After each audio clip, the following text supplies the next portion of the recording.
Cedar Hollow, Wyoming Territory. Autumn 1887. The barn was already burning before the sun finished going down. 5 men sat their horses and watched the flames climb the roof, laughing, and not one of them thought to look behind him. That was the mistake.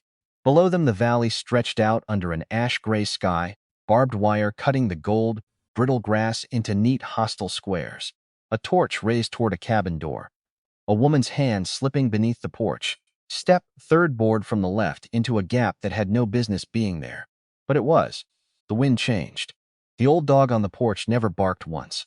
And out past the tree line, all that morning, somebody had been watching her. Somebody she didn't know about yet. She stepped out of the shadow, unhurried, the rifle steady in hands that had held one their whole life. "That's my roof you're about to burn." One of them laughed. His hand dropped toward his pistol. Cedar Hollow, Wyoming Territory. Autumn 1887. The wind came down off the Bighorn foothills before the sun did. Always did. Cut through the pines like it owned them.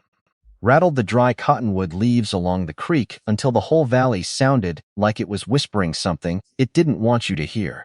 Clementine Calloway heard it every morning. Same time, same sound, same cold biting through the same gap in the same cabin wall she kept meaning to patch, and never did, because there was always something else. A fence post leaning, a hinge rusted through, an animal that needed feeding before she did.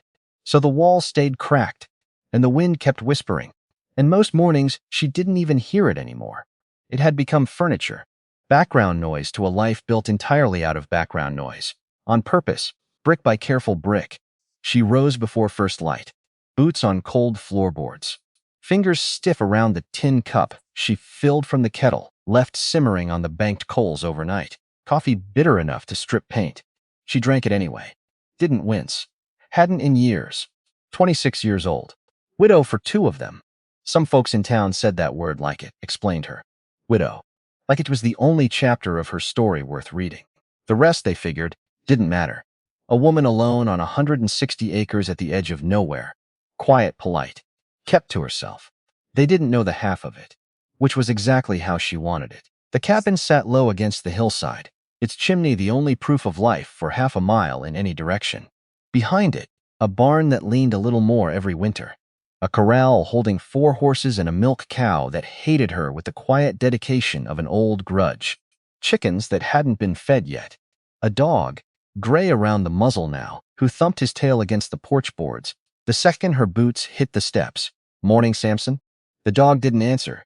Dogs never did. But his eyes followed her the way they always did, steady. Patient. The only creature on the whole homestead who never once asked her a question she didn't want to answer. She crossed the yard in the blue-gray dark, breath fogging, boots crunching frost-stiff grass. And that was when she heard it. Not the wind this time. Something else. Low, wrong. A sound that didn't belong in the pattern of a Wyoming morning. Clementine stopped walking. Didn't turn her head.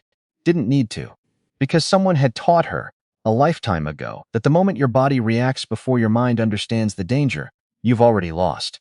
Freeze first. Listen. Then move. So she froze. Listened. There. Again. A rustle in the tree line past the north fence. Silence. Then a huff of breath that wasn't human and wasn't friendly. Wolf. Her mind supplied the word too calmly for a woman who was supposed to be just a farmer's widow standing alone in the dark with nothing in her hands but an empty coffee cup. Except her hands weren't quite empty. They never really were. Under the porch, step third board from the left, the one that looked no different from any other board, there was a gap just wide enough for a hand that knew exactly where to reach without looking. She didn't run for it. Didn't need to. Because the rifle was already in her grip before she'd finished the thought. Because training that runs bone deep doesn't ask permission. It doesn't wait for you to decide whether today's the day. You let yourself be what you really are. It just happens. The cow bawled behind her, frightened, sensing the same thing Clementine had already confirmed. The wolf broke from the tree line low and fast, gray against gray dawn, aimed past her. At the corral. At the calf born 3 weeks ago, that could barely stand yet, let alone outrun a predator hungry from a hard winter coming early. She didn't think. Didn't have time to. That was always the point. Rifle up. cheek to stock. Breath held half a second, then released slow. The way her father's voice still lived somewhere behind her ribs even now. Even after everything. Never hold your breath all the way, Clemmy. A held breath shakes. Let half of it go. Let your body settle into the space between heartbeats. That's where the shot lives. The shot lived there. One crack into the cold morning air, and the wolf dropped mid-stride, 20 feet short of the fence. Didn't yelp. Didn't struggle. Just folded, the way things fold when a shot finds exactly what it's aimed for and else. Nothing else. Silence after. The kind that rings. Clementine lowered the rifle. Exhaled the rest of her breath in a long white cloud. Her hands weren't shaking. They never shook. Not anymore. Not since she'd taught them not to. She checked the body the way you check any threat. Close enough to be sure, far enough to be safe. One shot. Clean. Through the chest, behind the foreleg. Exactly where a heart lived. On something built low and fast and hungry. 20 feet, poor light. Moving target. Most men in Cedar Hollow couldn't make that shot standing still in broad daylight at a fence post. She wasn't most men. And she wasn't supposed to be anybody at all. That was the arrangement she'd made with herself 2 years ago, standing over a grave that shouldn't have needed digging. Be nobody. Be quiet. Be the widow with the sad eyes who kept to herself and never gave a soul reason to look twice. Except mornings like this one cracked that arrangement straight down the middle. Because a nobody doesn't make that shot. She shook the thought off the way. She shook off the cold and dragged the carcass clear of the corral by its hind legs. Boots slipping in the frost, breath ragged now, with the effort instead of the fear. The fear never showed up until after. That was the strange mercy of it.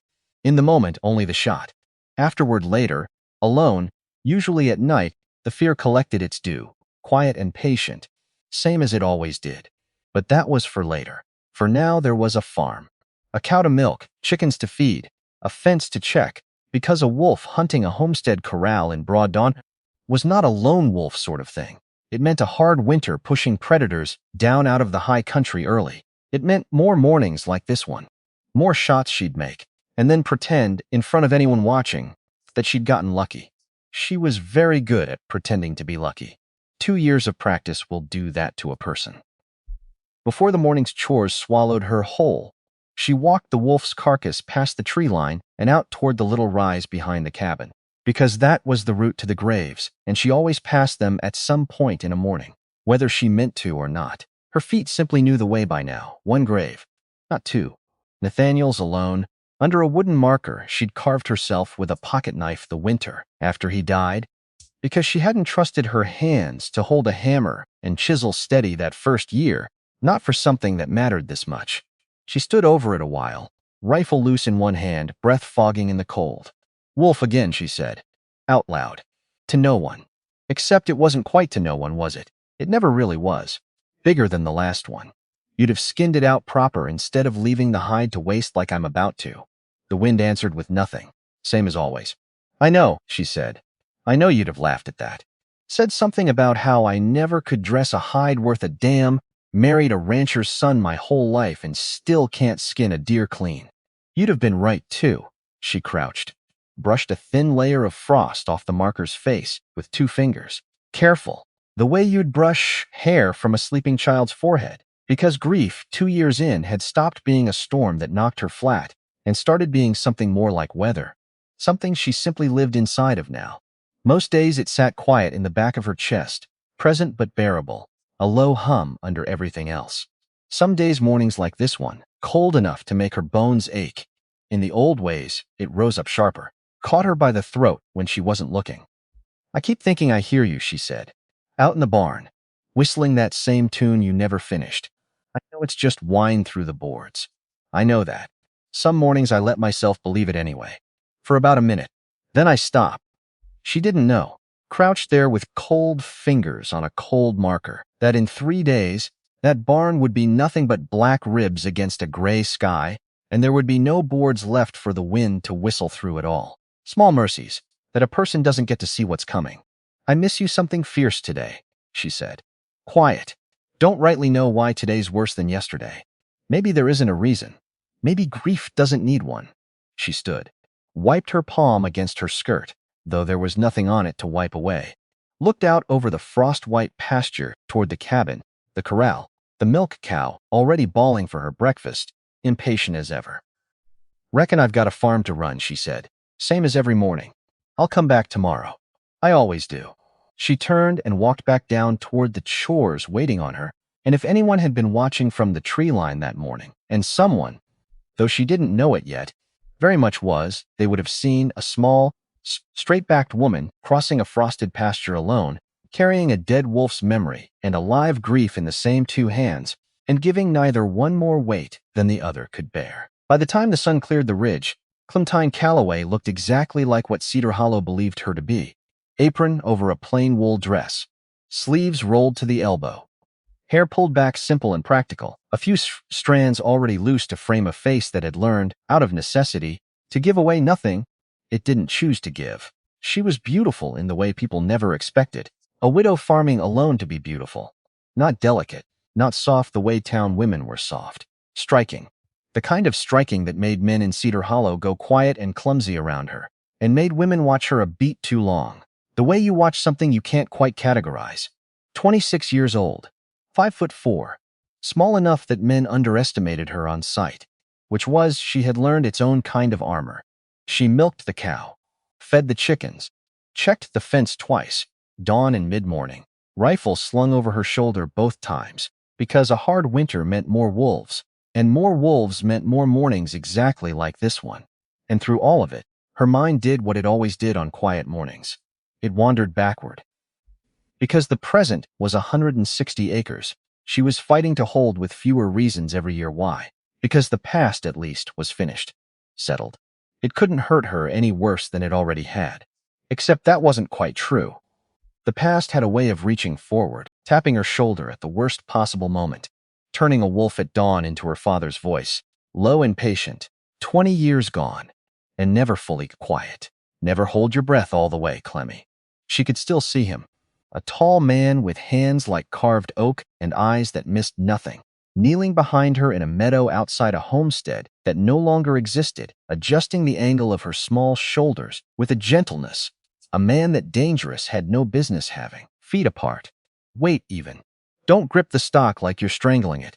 Hold it like you mean it, not like you're scared of it. 7 years old, holding a rifle nearly as long as she was tall, and her father crouched behind her like the whole world could wait until she got it right. "Why do I have to learn this, Papa?" "Why not Tommy Ferris down the road?" "Because Tommy Ferris's pa doesn't have the kind of enemies I've got." "Clemmy, do you have enemies, Papa?" A pause. Long enough that even a 7-year-old could feel its weight. "Everybody's got enemies, sweetheart. Questions whether you're ready for them when they come calling. I aim to make sure you are." She hadn't understood it then. Hadn't understood the shape of what he was preparing her for. She'd thought it was a game. A thing fathers and daughters did, like other girls learned to bake bread or piece a quilt. It wasn't until years later, until the year everything fell apart, that she understood what he'd really been doing. He'd been arming her, against a debt she hadn't known existed, against a war that started before she was born, and never, not truly, ended. Nathaniel used to tease her about it, gently, the way he teased her about everything, because that had been the whole shape of him. Gentle, unhurried, the kind of man who could stand in a doorway and somehow make the whole room feel steadier just by being in it. "You've got the fastest hands in the territory, Clem, and you use them to darn socks." "Somebody's got to darn the socks, Nate. I'm just saying.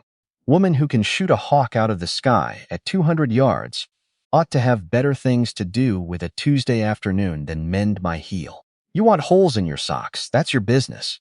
I happen to like you with dry feet." He'd laughed. That easy laugh that used to fill up the whole cabin until it didn't feel small anymore. She missed that laugh more than she let herself admit most days. Nathaniel hadn't known the truth of her at first. She'd told him eventually, the way you tell a man you trust with the rest of your life. Told him about her father, about the name she'd buried the day she married him 6 years back now, the way some women bury a maiden name and never think of it again. Except her maiden name wasn't just a name. It was a warning label most of the territory had forgotten how to read. Hargrove. She hadn't heard it spoken aloud by anyone but herself in 6 long years. Nathaniel had listened to the whole of it. All of it. The parts that made her voice shake, and the parts that made her hands curl into fists on the kitchen table. And when she'd finished, when she'd braced for whatever look a decent man gives a woman who's just confessed to being something other than what he thought he married, he'd only reached across the table, taken her hand. Well, he'd said, quiet. Reckon that explains why you never let me win at horseshoes. She'd laughed. Actually laughed, through tears she hadn't realized were falling. Because that was Nathaniel. Precisely, entirely him. A man who could take the heaviest thing you'd ever handed him and somehow make it lighter without once pretending. It didn't weigh what it weighed. He hadn't been afraid of her. He'd been the only person in the world, besides her father, who never was. 2 years now, since a spooked horse or so, the story went, so the coroner wrote in his neat, careful hand, had thrown Nathaniel Calloway from a ridge trail he'd ridden 100 times before without incident, and broken his neck on the rocks below. 2 years since Clementine had stood at a fresh grave with dirt under her fingernails from digging it herself because she hadn't been able to stand the thought of anyone else's hands doing that last work. 2 years of mornings exactly like this one. Alone, rifle in hand before the sun was even up, pretending every single day to be smaller than she was. She didn't know yet, not this morning, with a dead wolf cooling in the frost and coffee gone cold. In a cup she'd forgotten that the arrangement she'd made with herself 2 years ago was about to come apart at every seam. She didn't know that somewhere south of Cedar Hollow, a man named Cutter Malone had just crossed into the territory carrying a name on a scrap of paper and a debt in his chest that had been rotting, unpaid for 9 long years. She didn't know the debt had her name on it, not her married name, the other one. Cedar Hollow wasn't much to look at, not by the standard of the bigger towns springing up along the rail lines further east. One main street, packed dirt turned to mud whenever it rained hard enough, lined on either side by buildings mostly thrown up in the same 5-year stretch and hardly changed since. A mercantile. A church with a steeple that leaned a degree more every year, same as everything in this territory. A saloon that did steady, unspectacular business. A sheriff's office with a jail cell that mostly held men sleeping off of Saturday nights. Past the edge of town, the land itself spread out in every direction like a slow tide. Grass gone gold and brittle with the season. Fence lines strung with fresh barbed wire that hadn't existed in this valley a decade before, cutting what used to be open range into neat, hostile little squares. Clementine rode into town twice a week, Tuesdays and Fridays, mostly unless something couldn't wait. She rode a bay mare named Dinah with the easy, unhurried seat of a woman who looked, to anyone glancing out a storefront window, like exactly what she was pretending to be. A widow running errands. The mercantile clerk, a soft-spoken young man named Wilkes, who'd taken over the counter from his father the year before, always greeted her the same way. Same words, near enough, week after week, the way a person greets weather they've grown comfortable with. Morning, Mrs. Calloway. Flour and salt again? And thread, if you've got the gray. Always do, ma'am. Quiet week out at your place? Quiet as ever, Mr. Wilkes. It was a lie she told. So often it had stopped feeling like one, and he took it the way he always did, without a second thought, because why would he think twice?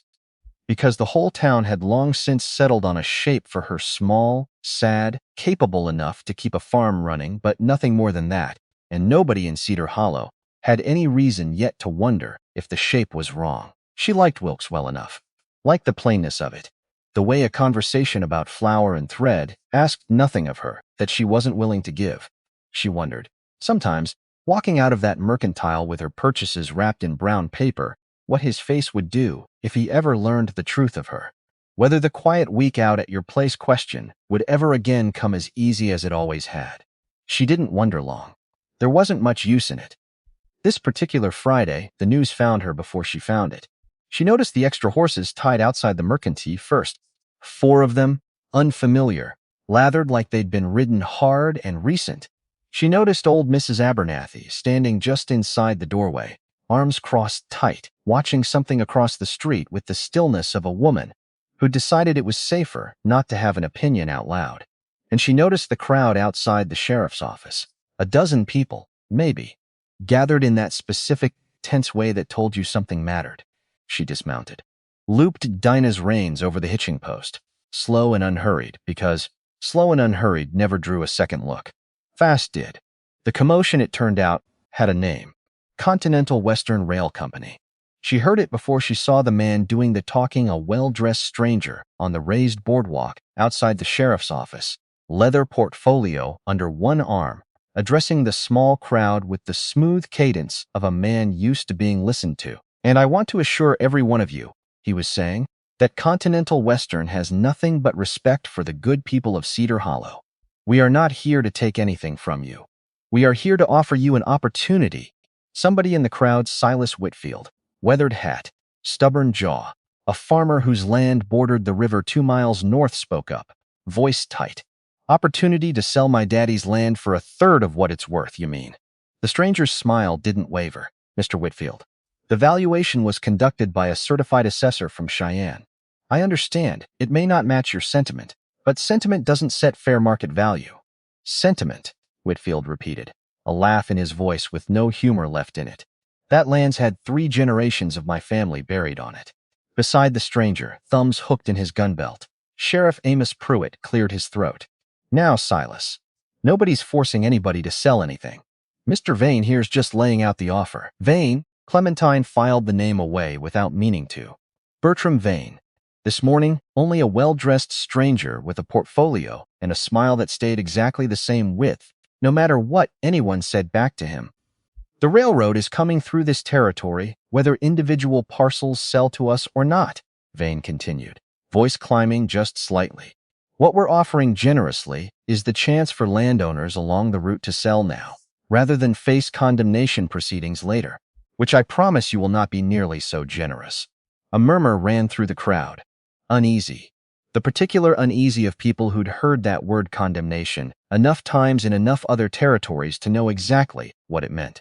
Clementine stood at the back, watching, saying nothing. "Watch first. Speak never, unless speaking serves you. Her father's rule. One of 100. She watched Sheriff Pruitt's face while Vane talked. Watched his eyes flick toward the railroad man, seeking approval, the way a dog watches its master's hand.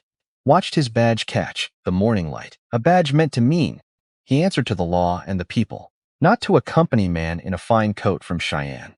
Something about the way Pruitt stood a half step behind Vane, a half step in front of the crowd, belonging fully to neither, landed heavy in her chest. She didn't trust it. Hadn't trusted Amos Pruitt in a long while, if she was honest with herself, though she'd never quite let herself examine why. Something in how he'd handled Nathaniel's death, the speed of it. A man dies falling from a horse on a trail he'd ridden 100 times, and the sheriff closes the file inside a week. No questions asked that Clementine hadn't already asked herself, twice, and gotten nowhere. She'd told herself at the time that grief made a person suspicious of everything. She'd told herself a lot of things that first year. The crowd began to disperse in small, muttering clusters.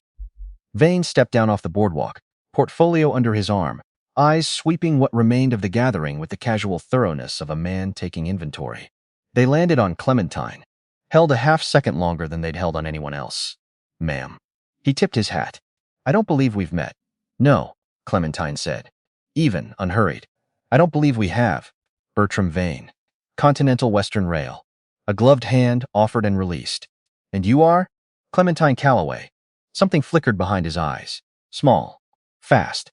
The kind of thing you'd miss entirely if you weren't trained to watch for exactly that kind of flicker. "Calloway," he repeated. "The homestead out past the North Ridge. 160 acres, if I recall the survey correctly." He recalled it correctly. Which meant he'd already looked, already had her acreage marked somewhere in that portfolio, alongside every other parcel standing between Continental Western and whatever it actually wanted. "You've done your research," she said. "It's my job to know the territory, Mrs. Calloway." The smile again. "Same width. I do hope you'll consider our offer favorably when it comes. A woman alone, managing land on her own, it's a hard life. A generous settlement could ease a great many burdens." There it was, the condescension dressed up as concern. The assumption that a widow alone must be desperate, must be one gentle push from folding. She'd heard that particular tone 1,000 times in 2 years, and she had by now learned exactly how to answer it without ever raising her voice. "Mr. Vane, I appreciate your concern for my burdens, but I've managed that land alone through 2 winters that killed livestock on farms, with 2 grown men working them. I expect I'll manage a while longer. The smile flickered. Just slightly. The first genuine crack in it she'd seen all morning. Of course, he said. I only meant, I know exactly what you meant, still even. Good day, Mr. Vane. She turned before he could find a response that matched the polish of everything he'd said before it. Behind her, Sheriff Pruitt's voice low, addressed to Vane alone. Not quite low enough. That's the Calloway widow. Husband died a couple years back. Riding accident. Interesting, Vane said, and something in how he said it made the back of Clementine's neck prickle, though she never broke stride. Her parcel sits directly on the surveyed line, doesn't it? Reckon it does. Then I imagine we'll be speaking again soon. She didn't look back, didn't need to. She already knew, with the same cold certainty settled into her chest, that half-step Pruitt had taken behind Vane, still burning behind her eyes, that this wasn't finished. Not by a long distance. She rode home slower than usual, mind turning the morning over the way she turned over a fence line, checking each post for weakness. A railroad company wanting her land. A sheriff a half-step behind the man who wanted it, instead of a half-step in front of the people whose land it was. It wasn't the first time land pressure had come to Cedar Hollow. Every valley in the territory had felt some version of this squeeze as the rail crept west, as barbed wire strangled the open range acre by acre, as men in fine coats decide a family's whole life could be reduced to a number on a survey map. But it was the first time it had knocked on her own door. And something about the timing, 2 years, almost to the season, since Nathaniel had died on a trail he knew better than his own hands twisted wrong in her stomach in a way she couldn't yet name. She was so lost in that turning over she almost missed the smoke. Almost. But almost had never once served her well, and it didn't fail her now. A thin gray line rose against the darkening sky. North. Exactly where her homestead sat. Her stomach dropped before her mind finished the calculation. Then Dinah was moving at a full gallop beneath her, mane whipping, hooves throwing frozen clods, and Clementine was leaning low over the mare's neck, with her heart slamming against her ribs and one single thought, looping in a voice that didn't sound entirely like her own. Not the barn. Not the barn. Please. Not the barn.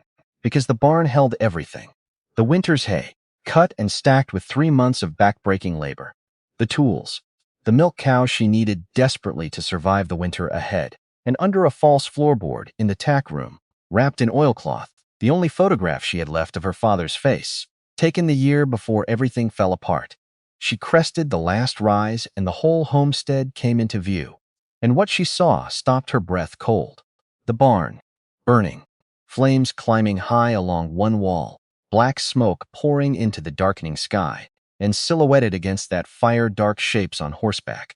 5 of them, moving with the loose, careless confidence of men who believed nobody was watching, nobody would stop them. Nobody could. Clementine reined Dinah to a hard stop at the ridge, out of sight in the tree shadow, and for one frozen heartbeat, her mind went perfectly blank. Then it didn't. Then everything her father had spent a childhood pouring into her rose up all at once, and the blank terror folded itself down into something colder. Far more useful. She dismounted without conscious thought, tied Dinah loosely, out of the firelight, reached under her cloak to the rifle she'd carried into town and back, the same one that had dropped a wolf that very morning, checked the load. Full. Her hands, she noticed distantly, weren't shaking.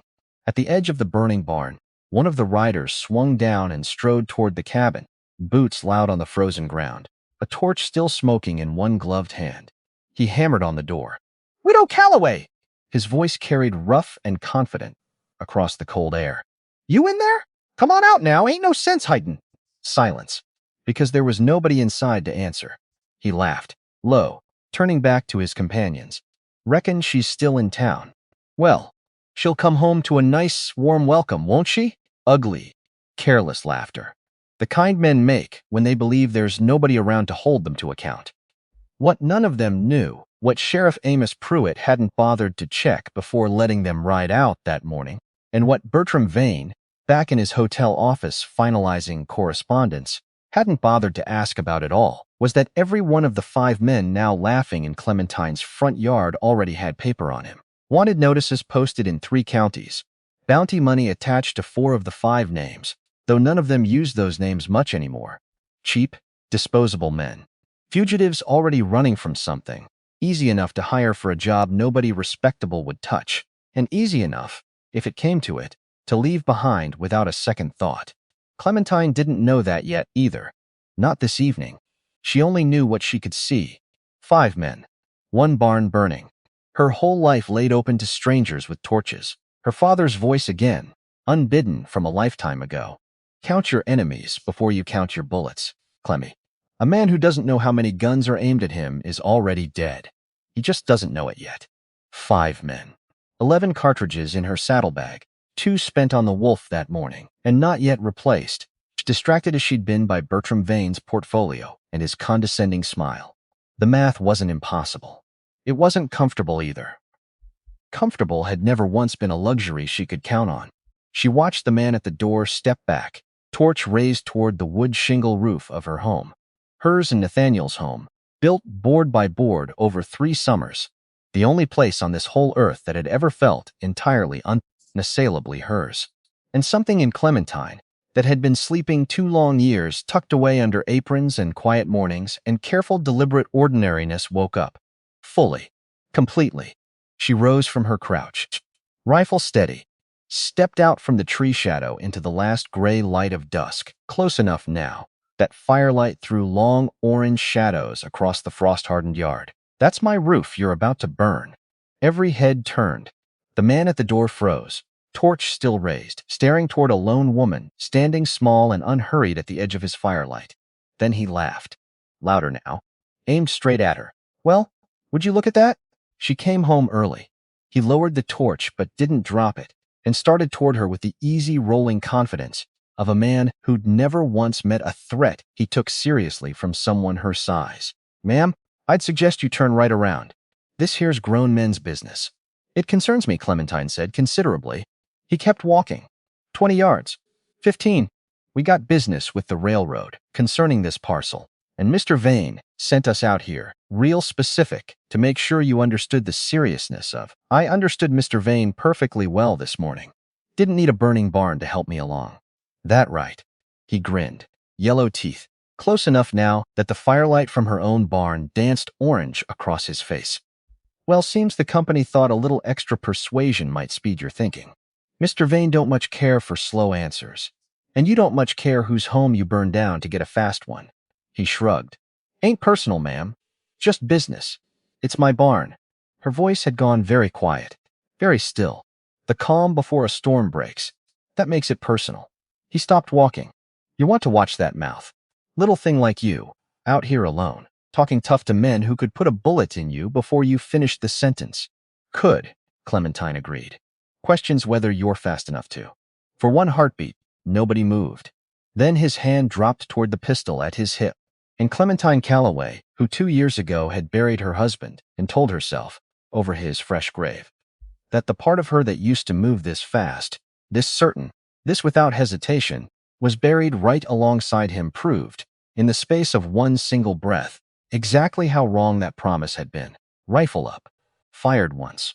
The man dropped the torch hissing out against the frost and staggered back, hand clutching his shoulder, a strangled sound tearing out of him. Behind him, 4 riders erupted into motion. Shouts. Steel clearing leather. Clementine was already moving, already levering another round into the chamber, dropping behind the low stone wall Nathaniel had built around the kitchen garden the same summer he'd built the barn now burning behind her. She didn't let herself finish that thought. Couldn't. Not now. 'Cause now there was only the fight. She rose just enough to sight over the wall, found the nearest rider bearing down on her, and fired. He went down hard, horse bolting riderless into the dark. 4 left, she levered again. Breathed. Fired. A second rider dropped.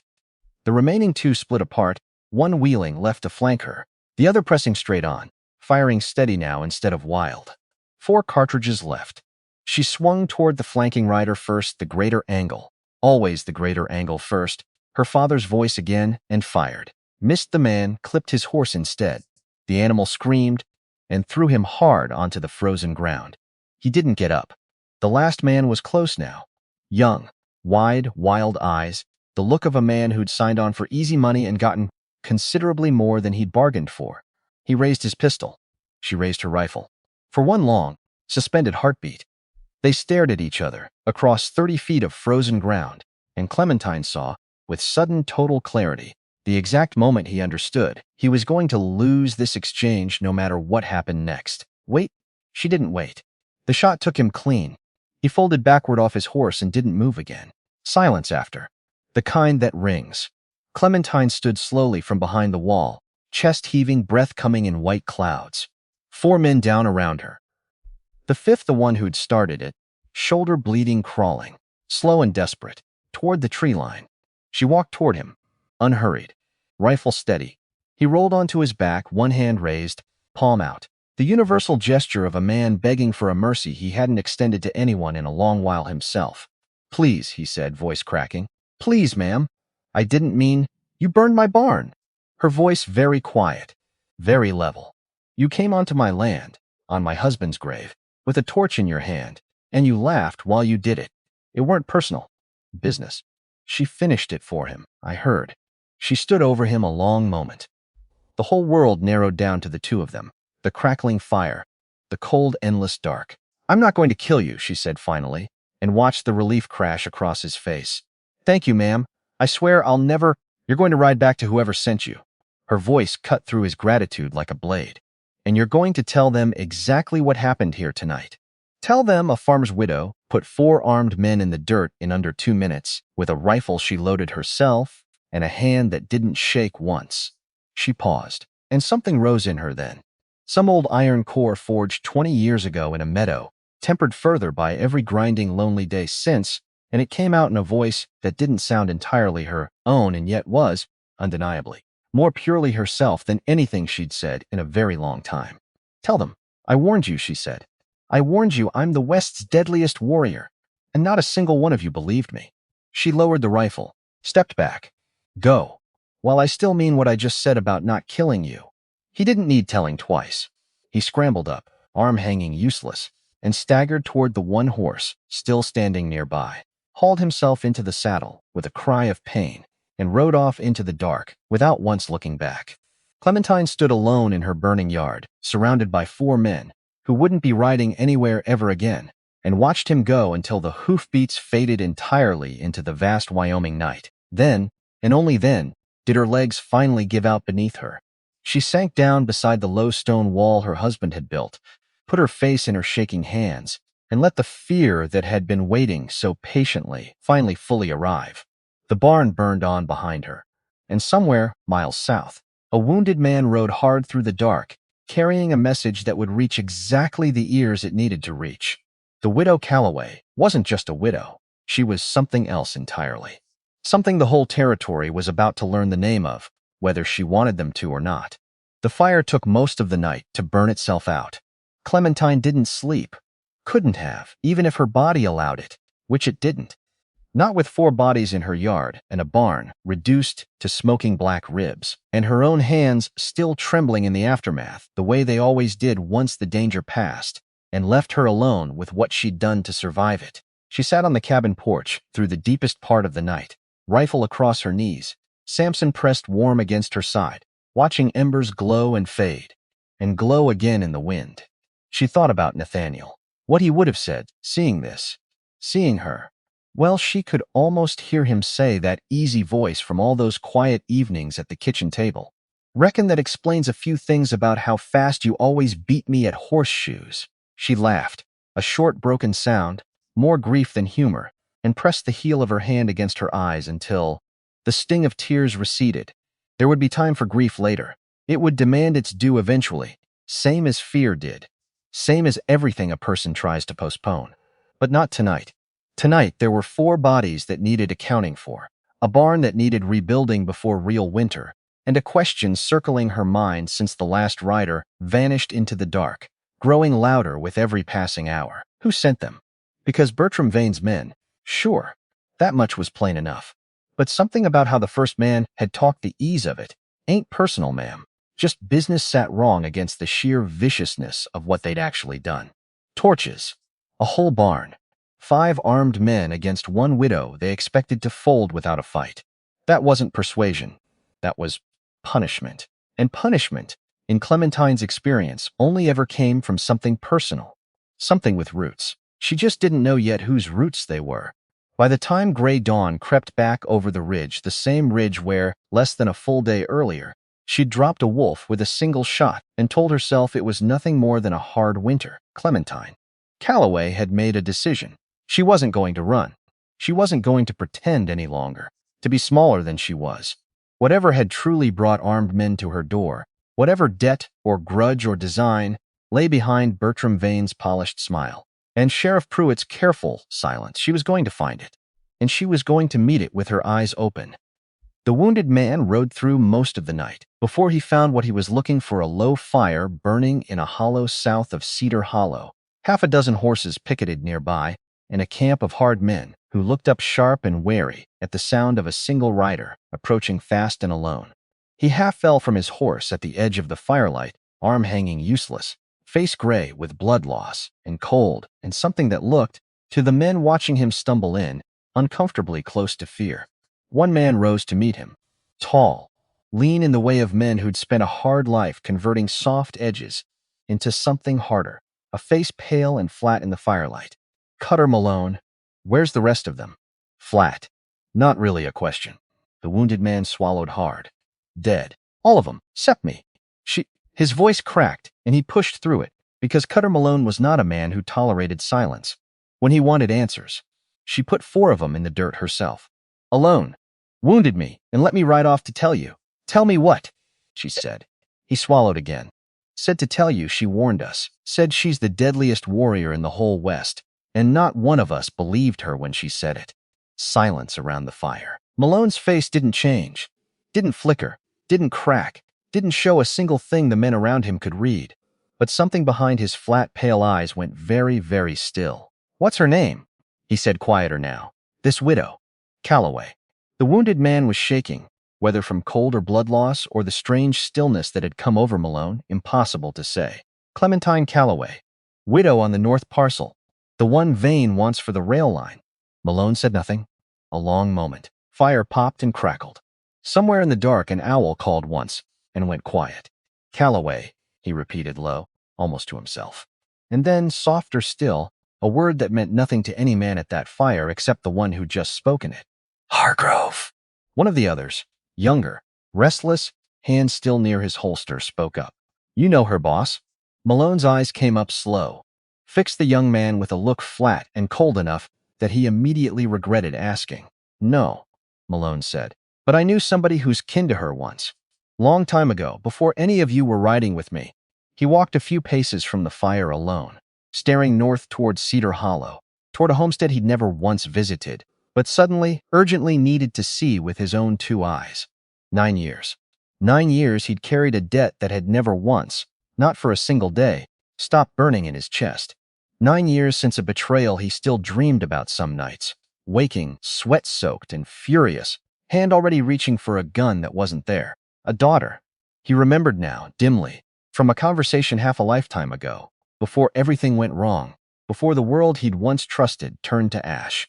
A little girl with her father's steady eyes, learning to shoot in a meadow while her father watched, proud and careful, and utterly unaware of the storm he was raising her inside of.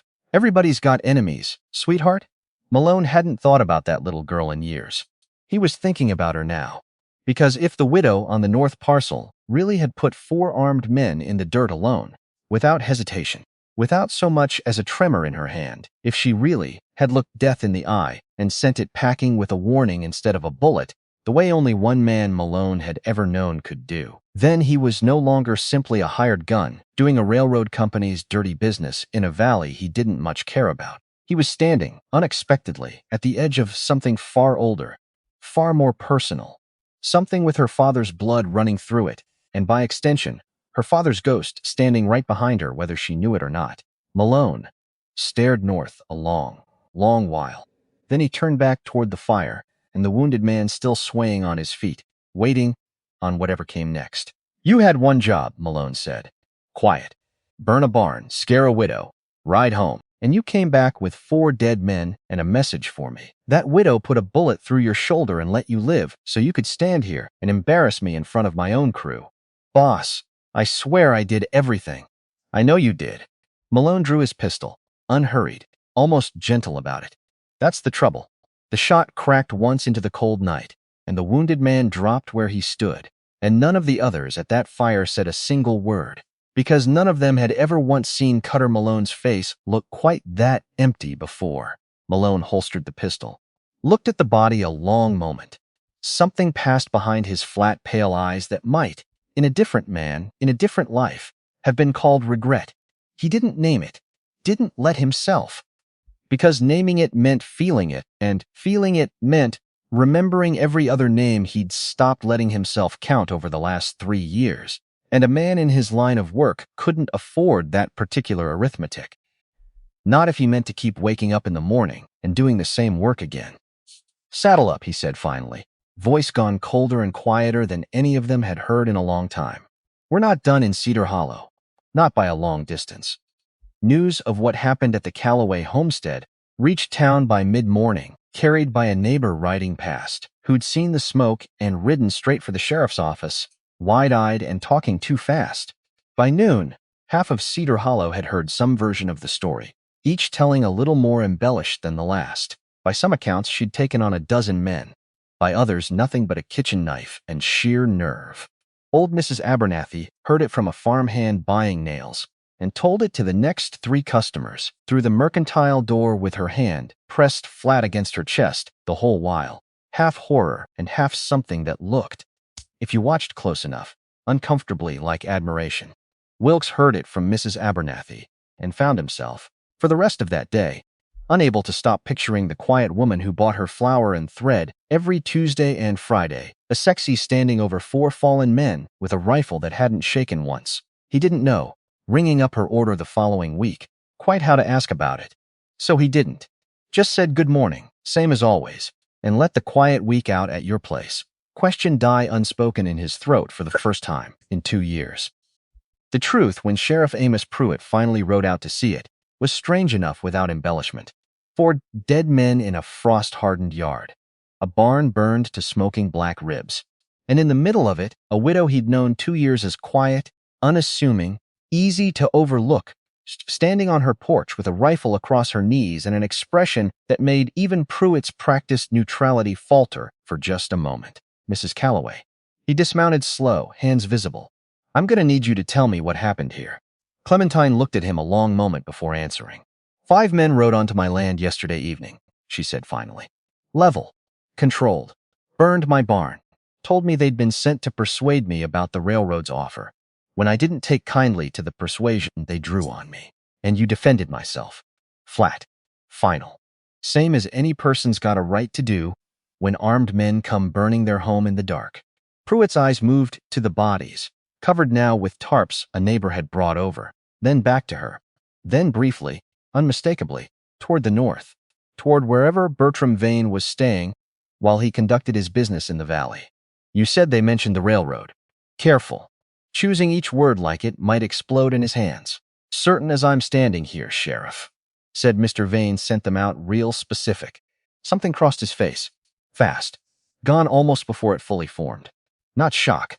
Recognition. "I'll look into it," he said finally.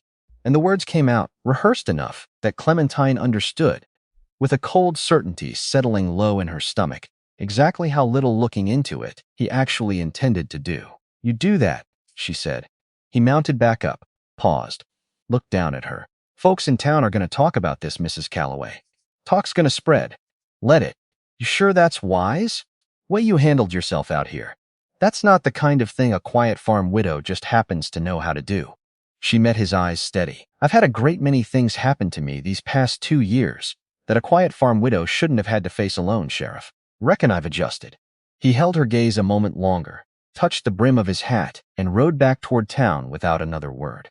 Clementine watched him go and felt the last fragile pieces of the careful ordinariness she'd built over 2 years crumble away entirely. There was no putting it back together now.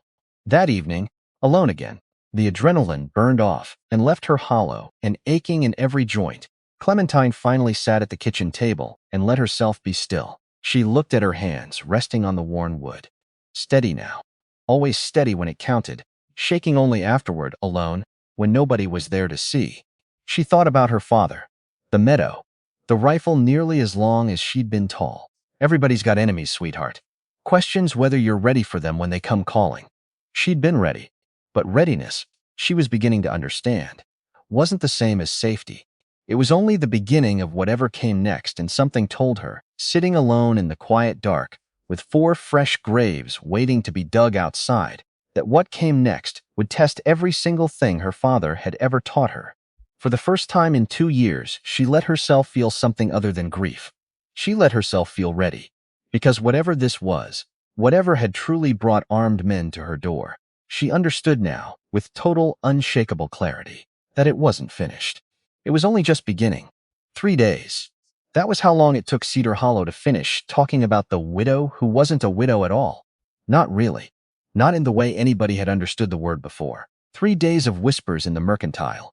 3 days of women pulling their children a little closer when Clementine rode past. 3 days of men who used to nod to her without much thought, now watching her with something sharper in their eyes. Respect, maybe. Or fear. Sometimes those two things wear the same face. She buried the men herself, not because she owed them anything, because leaving bodies to rot in a frozen yard wasn't the kind of thing a person did, no matter what those men had come to do to her. So she dug 4 graves past the north fence, ground so hard with early frost the shovel rang against it like a bell every time she drove it down. Nobody came to help. Nobody offered. That was the shape of the new silence around her. Not unkind exactly. Careful. Distant. The particular caution people extend to something they've suddenly realized they don't fully understand. She didn't mind the digging. It gave her hands something honest to do while her mind kept circling the same question, over and over, the way water circles a drain before it finally goes down. Who sent them? Bertram Vane's men, sure. That much was plain. But something about how the first man had talked the ease of it, the casual cruelty sat wrong against the sheer viciousness of what they'd actually done.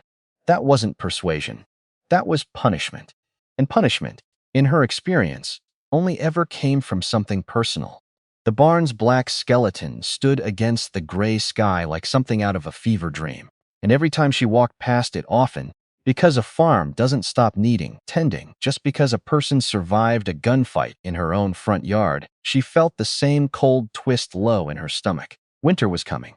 Winter didn't care about grief, or fear, or a woman working through the aftermath of the worst night of her adult life. Hay needed storing. Animals needed shelter.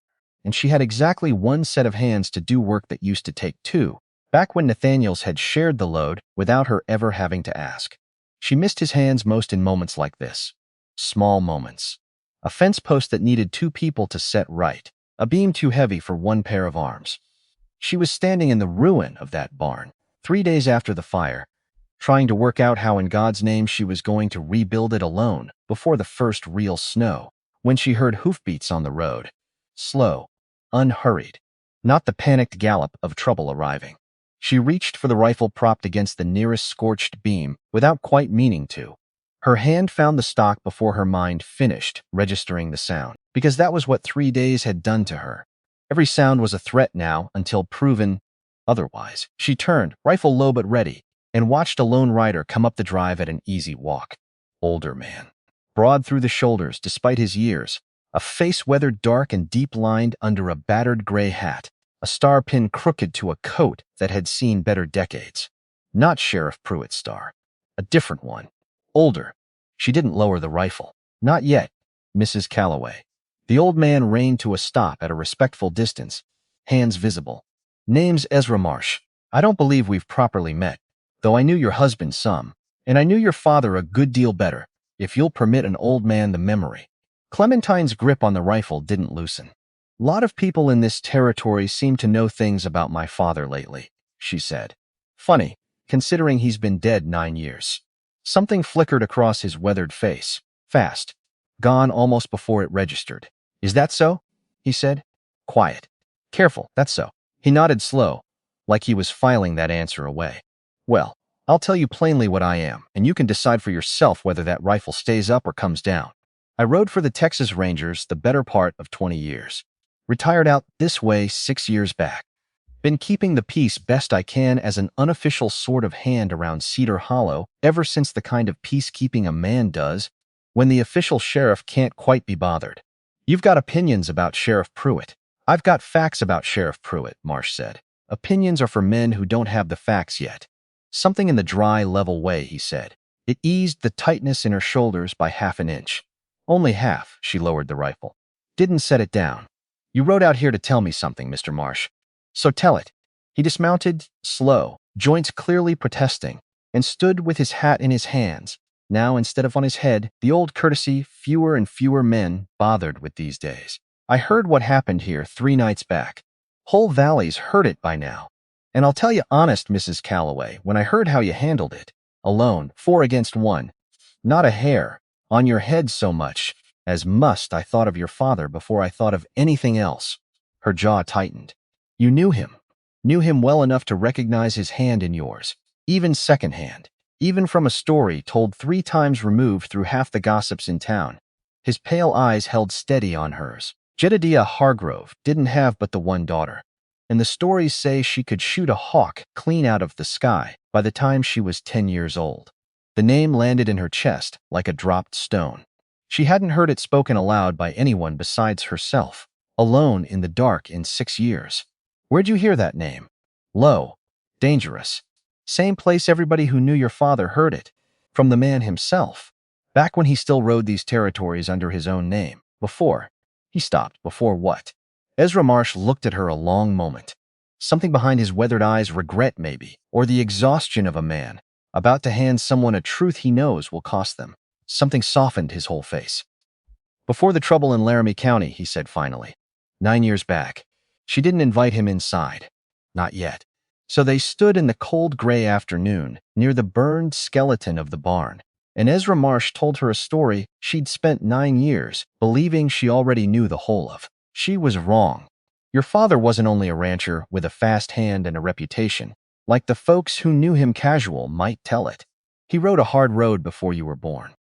Rode with men the law had reason to fear, back in the years right after the war, when this whole territory was still finding its shape. He told me some of that, Clementine said. Careful. Told me he made peace with it. Settled down. Built something clean out of a life that hadn't started clean. He did. Mostly. Marsh's eyes drifted toward the ruined barn, unfocused. But piece like that's never quite as finished as a man wants it to be. There's always somebody from the old road who remembers exactly who you used to be. And some of those somebodies don't much care for the man you've become since. Cut Malone. The name came out of her before she'd fully decided to say it, pulled loose by some instinct she didn't yet understand. Marsh's whole body went still. How do you know that name? I don't. Not really. Just a feeling. The way that first man talked before he ran off, like whoever sent him wasn't only interested in my land. Like it was something older than that. Personal. Marsh exhaled slow. Long. The breath of a man setting down a weight he'd carried too far, too long. Cutter Malone rode with your father back in those years. Close as brothers, some said. Closer, maybe, than actual blood. They built something together on the old road. Trusted each other with things men don't usually trust anybody with. And then Laramie County, Marsh said. 9 years back. He told it slow. Careful. The way a man tells a story he's turned over in his own mind 1,000 times, looking for the angle where it might have gone differently. A job gone bad. A robbery. Marsh was careful not to dress it up as anything nobler than what it was. Her father and Malone, partners in it, along with 3 other men whose names had long since faded from anybody's memory but the coroner's report. It went wrong. A rancher's son caught in the crossfire, dead before anyone could stop it, and the law come down hard and fast the way it does when innocent blood spills. Your father saw it clear, standing over that boy's body, Marsh said. Saw exactly what road he was riding, and exactly where it ended. So he made a choice that night. Cutter Malone never forgave him for. What choice? He turned Malone in. The words landed heavy in the cold air. Not the others. Just Malone. Made a deal with the marshal. His own freedom, his silence about the rest, in exchange for handing over the one man he'd once called brother. Malone did 6 years in Yuma Territorial Prison for a crime your father walked clean away from. Clementine felt something cold and sick settle low in her stomach. Why, she said, barely above a whisper. Why him and not the others? Because Malone was the one who fired the shot that killed that boy, Marsh said. Quiet. Final. Your father didn't turn on a brother for no reason, Mrs. Calloway. He turned on a man who'd taken an innocent life and showed no sign of ever feeling the weight of it. Silence after. The wind moved low through the burned ribs of the barn. He came out 3 years back, Marsh said, walked out of Yuma with nothing but a debt in his chest that had been rotting the whole time he sat in that cell. And near as I've ever heard, he spent every year since building a name for himself as a man for hire. Good with a gun, better with a grudge. Exactly the kind of man a company like Continental Western goes looking for when it needs dirty work done quiet and done fast. Clementine's mind raced backward, forward, sideways, fitting pieces into a shape she could hold. You think Malone's the one who sent those men? I think a coincidence. This precise stopped being a coincidence a long time before it landed on your doorstep. Bertram Vane hires a man with a 9-year grudge against Jedediah Hargrove, and that man's first job in this valley just happens to be terrorizing Hargrove's only daughter. No, Mrs. Calloway, I don't believe in coincidences that convenient. Clementine stood staring at the burned ruin of her barn, feeling the whole shape of the last 3 days rearrange itself into something far darker than a land dispute. This wasn't only about the railroad. Somewhere underneath Bertram Vane's polished offers and Sheriff Pruitt's careful silence, there was a 9-year-old debt with her father's name written across the top of it, and she was the one being asked, without ever agreeing to it, to pay it. There's something else, Marsh said. Slower now. More careful. What? He hesitated, and in that hesitation, the ground shifted again beneath her. Your husband's death, he said finally. I never much liked how quick and quiet that whole matter got closed up. The world went very still around her. What are you saying? I'm saying a man who rode that ridge trail 100 times without incident doesn't just happen to fall the 1 week. His sheriff's got reason to want him quiet. And I'm saying I've had 2 years to sit on that thought and keep my mouth shut about it because I had no proof. Only a feeling. And a feeling isn't worth much to a grieving widow who's already carrying more grief than any person ought to carry alone. You think somebody killed Nathaniel? I think, Marsh said, meeting her eyes steady. It's time somebody finally looked hard enough to find out for certain. They rode out to the ridge trail together the next morning. Clementine hadn't been back to that exact stretch of ground since the day she'd stood over the spot where they'd found Nathaniel's body 2 years before, and told herself the story everyone else had already agreed on. Spooked horse, loose rock, a tragic, ordinary accident on a trail he knew better than his own hands. She'd believed it. Mostly. Grief doesn't leave much room for suspicion. Not at first. 2 years was apparently enough room, finally, for the questions to start finding space to breathe. Marsh dismounted at the spot she pointed out, the spot she still saw in her dreams, waking gasping in the dark, and crouched slow, studying the ground with the patient attention of a man who'd spent 20 years learning to read stories written in dirt and stone. A horse that spooks on a familiar trail leaves a particular kind of sign, he said half to himself. Panic in the hoofprints. Erratic. This close to the drop, he gestured toward the sheer edge. A spooked animal fights the fall the whole way down, digs in, resists, and if it doesn't, then something else caused the fall. He moved along the trail's edge, slow, methodical, then stopped. Come here. She crossed to him, careful of the drop, and crouched beside the spot he indicated. There, worn nearly smooth by 2 years of wind and rain, but not quite erased. A groove cut into the old wooden trail marker at the narrowest bend. Clean, deliberate. The kind of mark a taut wire makes when strung tight across a path and something rides hard into it. Clementine's breath caught. That's a trip line, Marsh said. Quiet. Certain. Strung across the narrowest part of the trail, right at the height to catch a horse's front legs mid-stride. A rider coming through at any decent pace wouldn't see it till it was already too late. 2 years of careful grief curdled into something far sharper, far colder. Somebody murdered him. I believe so. Gentle now. I'm sorry, Mrs. Calloway. I truly am. She didn't cry. Not there. Not yet. Why, she said, voice shaking, though not with fear. Why Nathaniel? He never crossed anybody. Marsh was quiet a long moment. Unless, he said slowly, it wasn't Nathaniel anybody wanted gone. She looked up at him sharp. I'm saying a man protecting his wife's secret if he found out something dangerous about it, about her past, about who her father really was, about a debt following her. She didn't even know was following her yet. That's exactly the kind of man somebody might want out of the way, not for anything he did, for what he might have been about to do. The pieces fell into place slow, one by one. Nathaniel had known. About her father. About the name buried under Calloway.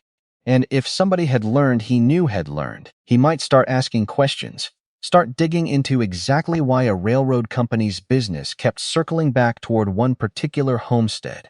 They killed him to keep him quiet, Clementine said. Barely a whisper. Before he could tell anybody what he knew. It's a theory, Marsh said. Not proof yet. But it fits the shape of everything else a good deal better than a spooked horse on a familiar trail. She stood on that ridge a long time, staring down at the rocky creek bed 40 feet below, feeling the whole shape of her grief reorganize itself into something else entirely. Not a wound she was slowly, painfully learning to live around. A crime scene. They rode back to town in near silence, the cold wind between them saying more than either had words for. Because if somebody murdered Nathaniel to keep a secret quiet, and if that secret was her father's name, and whatever debt still followed it through this valley 9 years later, then somebody with real authority had known about her, specifically, long before Bertram Vane's smooth voice ever addressed her by name outside the sheriff's office, which meant the railroad's interest in her land might not have started with the railroad at all.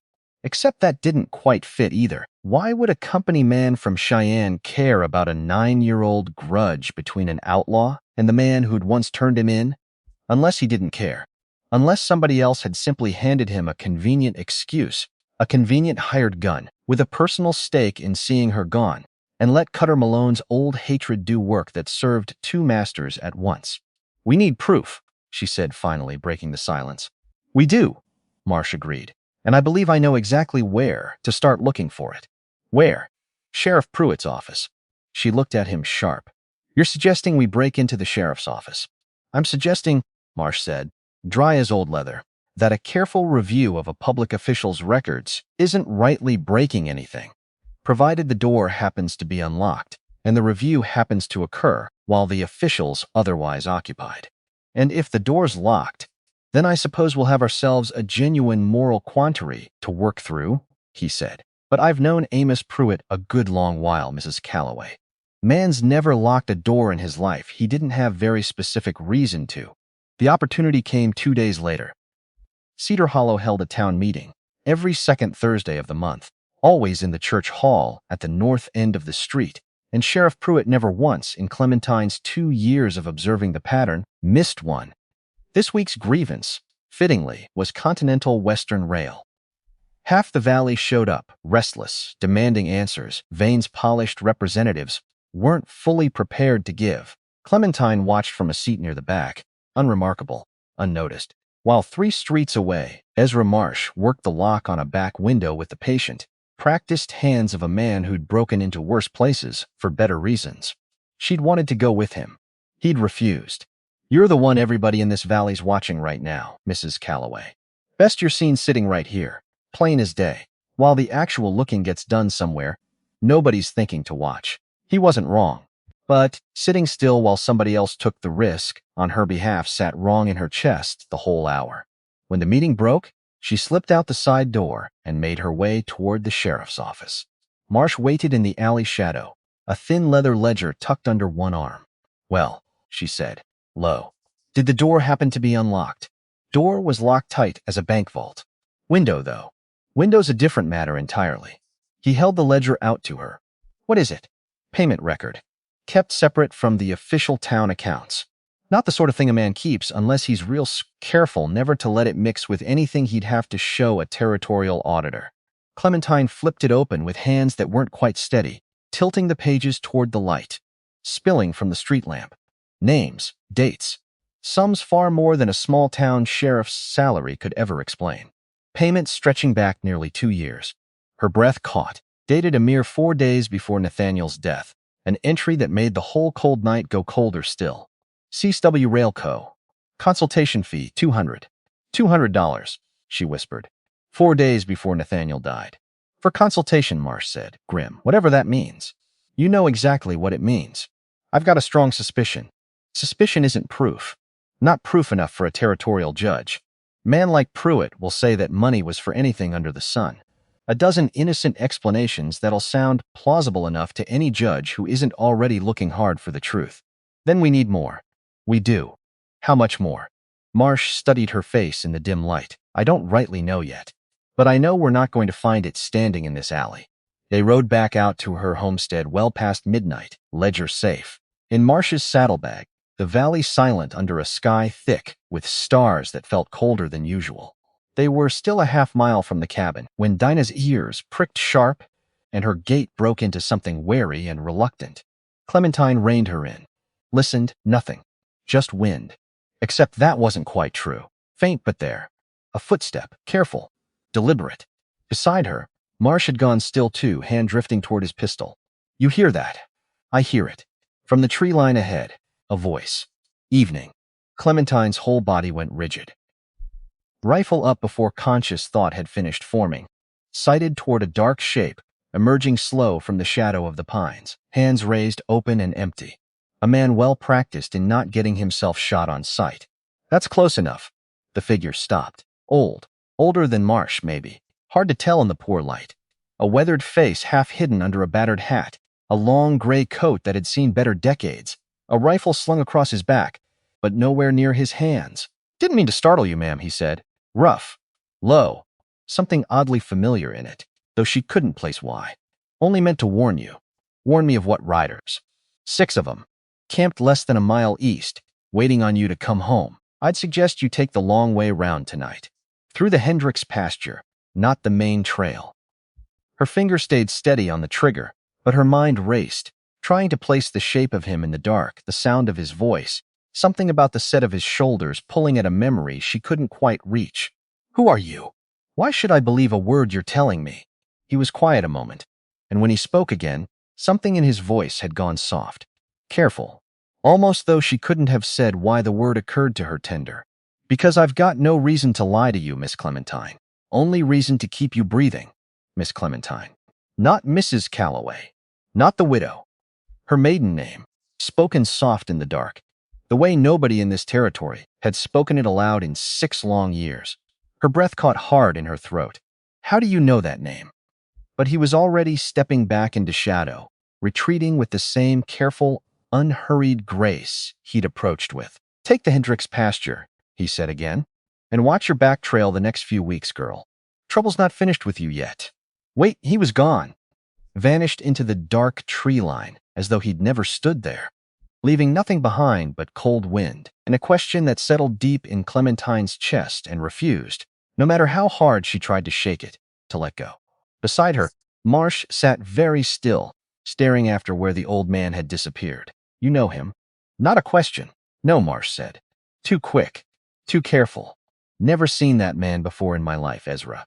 We should take his warning, Marsh said, turning his horse away from her searching eyes. Whatever else is true, 6 riders waiting in the dark isn't a thing to gamble against on a hunch. She held her ground a moment longer, certain, utterly certain, that Ezra Marsh knew far more about that old man than he was willing to say. But the night was cold, and 6 riders were reportedly waiting. And there would be time, she told herself, to press him harder later. They found the abandoned camp the next morning, exactly where the old man had said. Cold ashes, trampled grass, 6 horses picketed and gone in a hurry. He was right, Clementine said, crouched beside the dead fire. Whoever he is. Seems that way, Marsh said, still not meeting her eyes fully. You're going to tell me who he is eventually. Maybe, Ezra. He sighed. Long, the sigh of a man who'd been hoping to avoid this conversation and had finally run out of road. There's a story, he said slowly, that circulated some years back among men who used to ride the old roads, about a man who supposedly died in a fire out near the Montana line. Except the body never was properly identified. Burned too bad.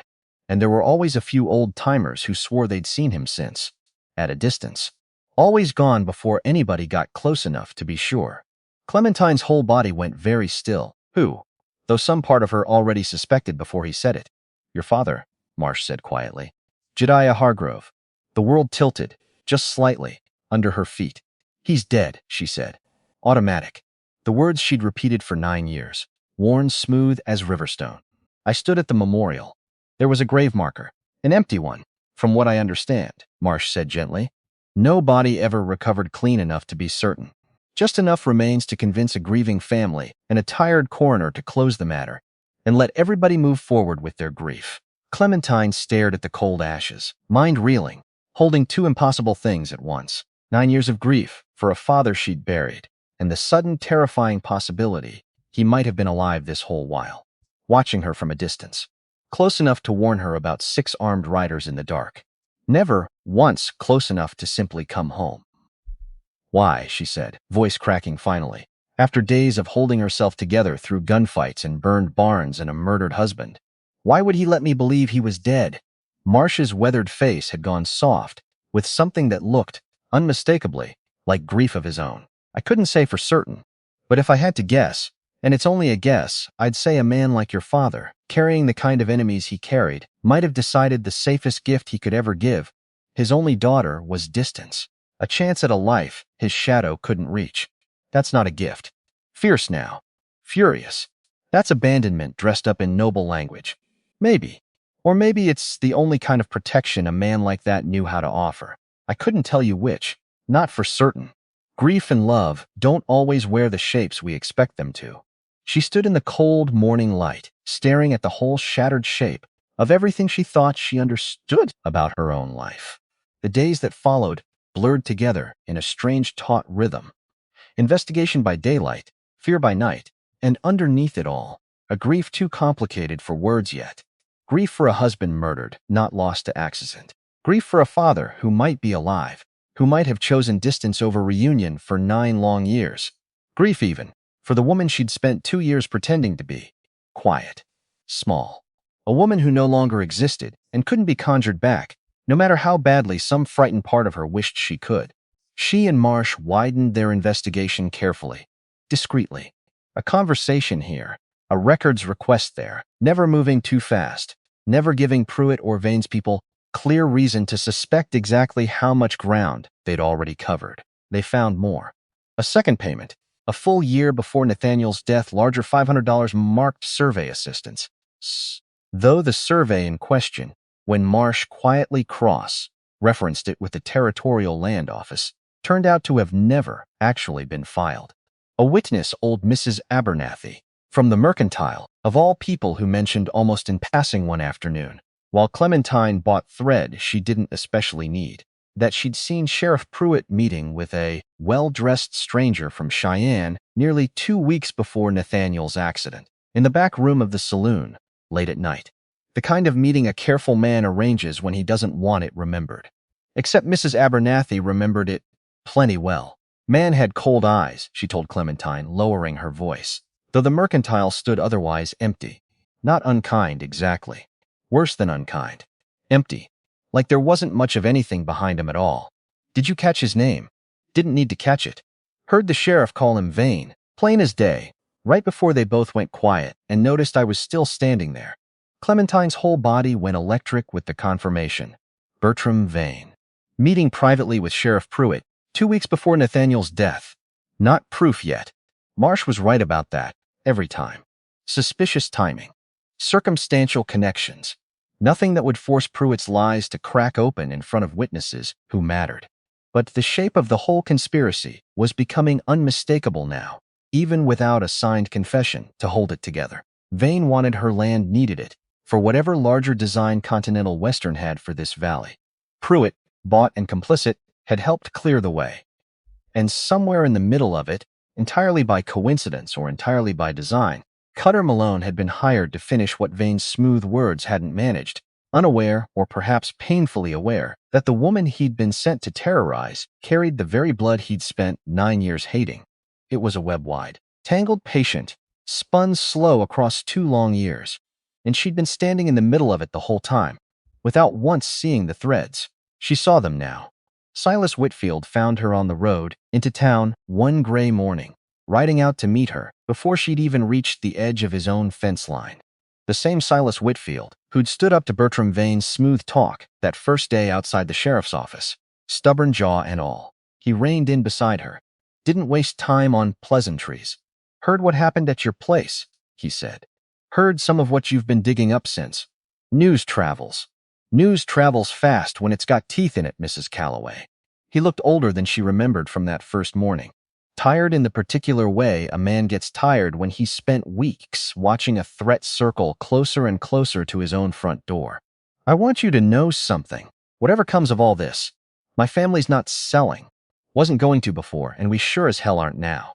Even after everything. Especially after everything. His jaw set, stubborn as ever. Man like Vane, he counts on folks being too scared or too tired to fight back. Way I see it, you already proved that math wrong once. Don't see why the rest of us can't lean on that a little. Clementine studied him a moment. That's a heavy thing to lean on one widow. For Mr. Whitfield. Maybe, he shrugged. Easy. The way men in this valley shrugged off things too large to properly hold. Or maybe it's about time this valley had somebody worth leaning on. Been leaning on nothing but hope and bad luck for 2 years now. Hope's thin. Bad luck's thinner. What do you want from me? Nothing you're not already doing. He gathered his reins, easing his weight back in the saddle, made to turn his horse back toward his own land. Just wanted you to know you're not the only one in this valley with something worth fighting for. If it comes to more trouble, and I expect it, will you send word? My boys and I ride fast, and we don't much care for railroad men who think a fine coat buys them the right to burn a neighbor's barn. He rode off before she could find a proper answer, and Clementine sat her horse a long while at the crossroads, feeling something small and warm settle into the cold. Careful armor she'd built around herself these past 2 years, because she hadn't realized until that exact moment how much of the last 2 weeks she'd spent believing this fight was hers alone to carry. Hers and Ezra Marsh's, and whatever ghost of a father might be watching from the tree line. It wasn't, though, not entirely, which was its own kind of truth to sit with, and she wasn't sure yet what to do with the weight of it. The confrontation with Pruitt came sooner than either of them planned. A gray Tuesday afternoon, Clementine in town for supplies, Marsh a discreet half-block behind, when Pruitt stepped out of his office directly into her path. Behind him, through the open door, she could see the empty jail cell that should have held answers by now, and held nothing at all. Mrs. Calloway. He tipped his hat, wariness in his eyes that hadn't been there before. Been meaning to speak with you. Have you? About what? About the incident at your homestead. Investigation's ongoing. 2 weeks is a long while for ongoing, Sheriff. Especially for 4 dead men. Something flickered across his face. Fast. There and gone. Territorial matters move slow, ma'am. Funny. I've heard other territorial matters move considerably quicker when the right sort of persuasion's involved. Pruitt went very still. I don't believe I follow you. I think you follow me plenty well. She held his gaze, refusing to blink first. $200 from Continental Western Rail. Consultation fee. 4 days before my husband died. The color drained from his face. For one long, suspended moment, neither spoke. The street carried on around them, a wagon creaking past, laughter outside the saloon, the ordinary noise of an ordinary afternoon that felt suddenly very far away. I don't know what you think you found, he said finally. Low. But you'd do well to remember who wears the badge in this town.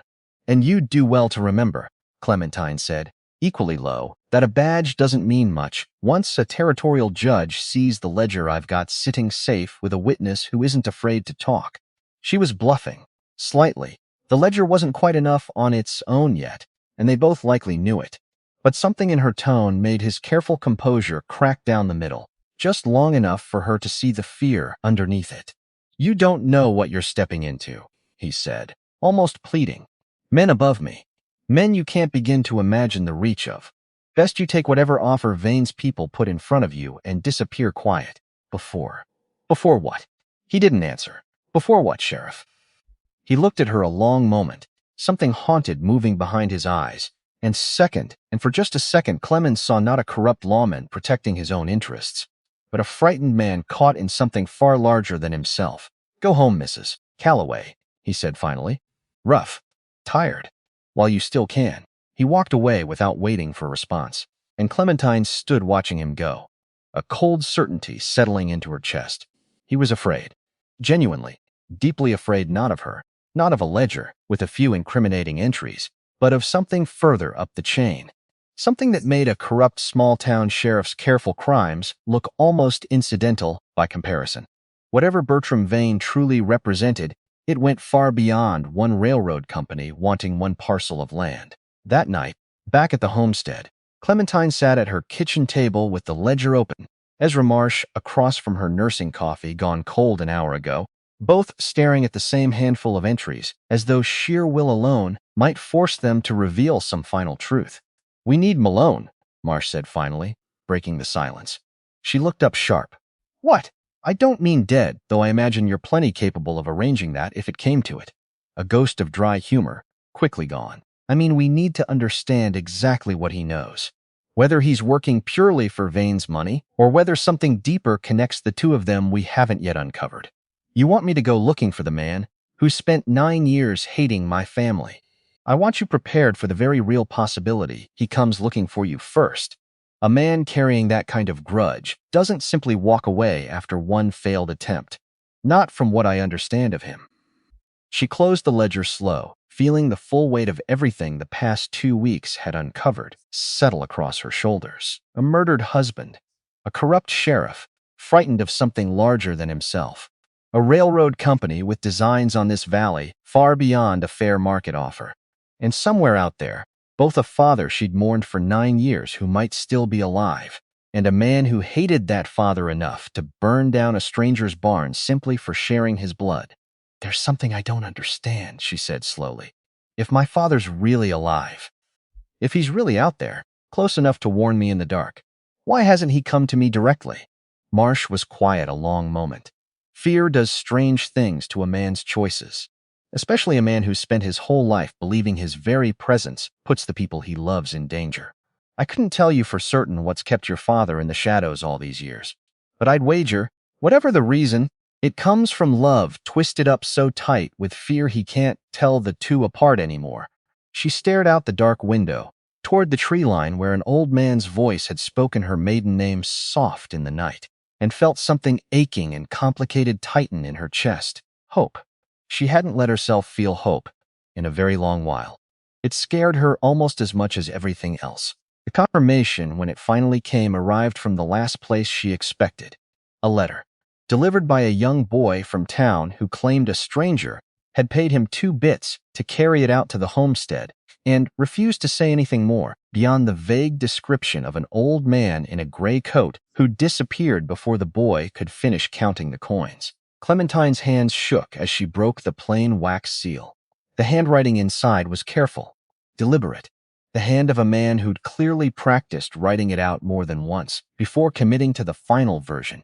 "Clemmy, I know you've got questions, and I know you deserve every answer. I've spent 9 years too much of a coward to give you face to face. I won't ask forgiveness in a letter. That's not the kind of thing that belongs on paper. What I will tell you is this. The man hunting you carries a debt with my name written across the whole of it, not yours. He believes I betrayed him, and in the strictest sense of the word I did, though I'd make the same choice again 1,000 times over, knowing what that choice cost. I stayed away because I believed for a long while that my absence was the only gift I had left to give you. I see now, watching you these past weeks, exactly how wrong that belief was. You never needed my absence to become who you've become. You needed, I think, only the truth, and I'm sorrier than I know how to put into words that I waited this long to give it to you. Malone won't stop. Not until he's settled his account with me, one way or another, and I fear he now believes the fastest road to that settlement runs directly through you. I won't let that happen. Whatever else I've failed to do right by you these 9 years, I won't fail you in this. When the time comes, I'll be there. I promise you that much, even if it's the only promise I've kept in a decade. Your father, Jedediah." She read it 3 times through, tears finally falling. Unstoppable. 2 weeks of held-together grief and fear and fury breaking loose all at once in the quiet dark of her kitchen. Across the table, Marsh sat silent, giving her the space the moment demanded. "He's alive," Clementine said finally. Barely a whisper. "He's really alive." "Seems that way," Marsh said gently. 9 years. Her voice cracked. 9 years he let me believe he was dead. I know. And now he wants to just appear. When the time comes.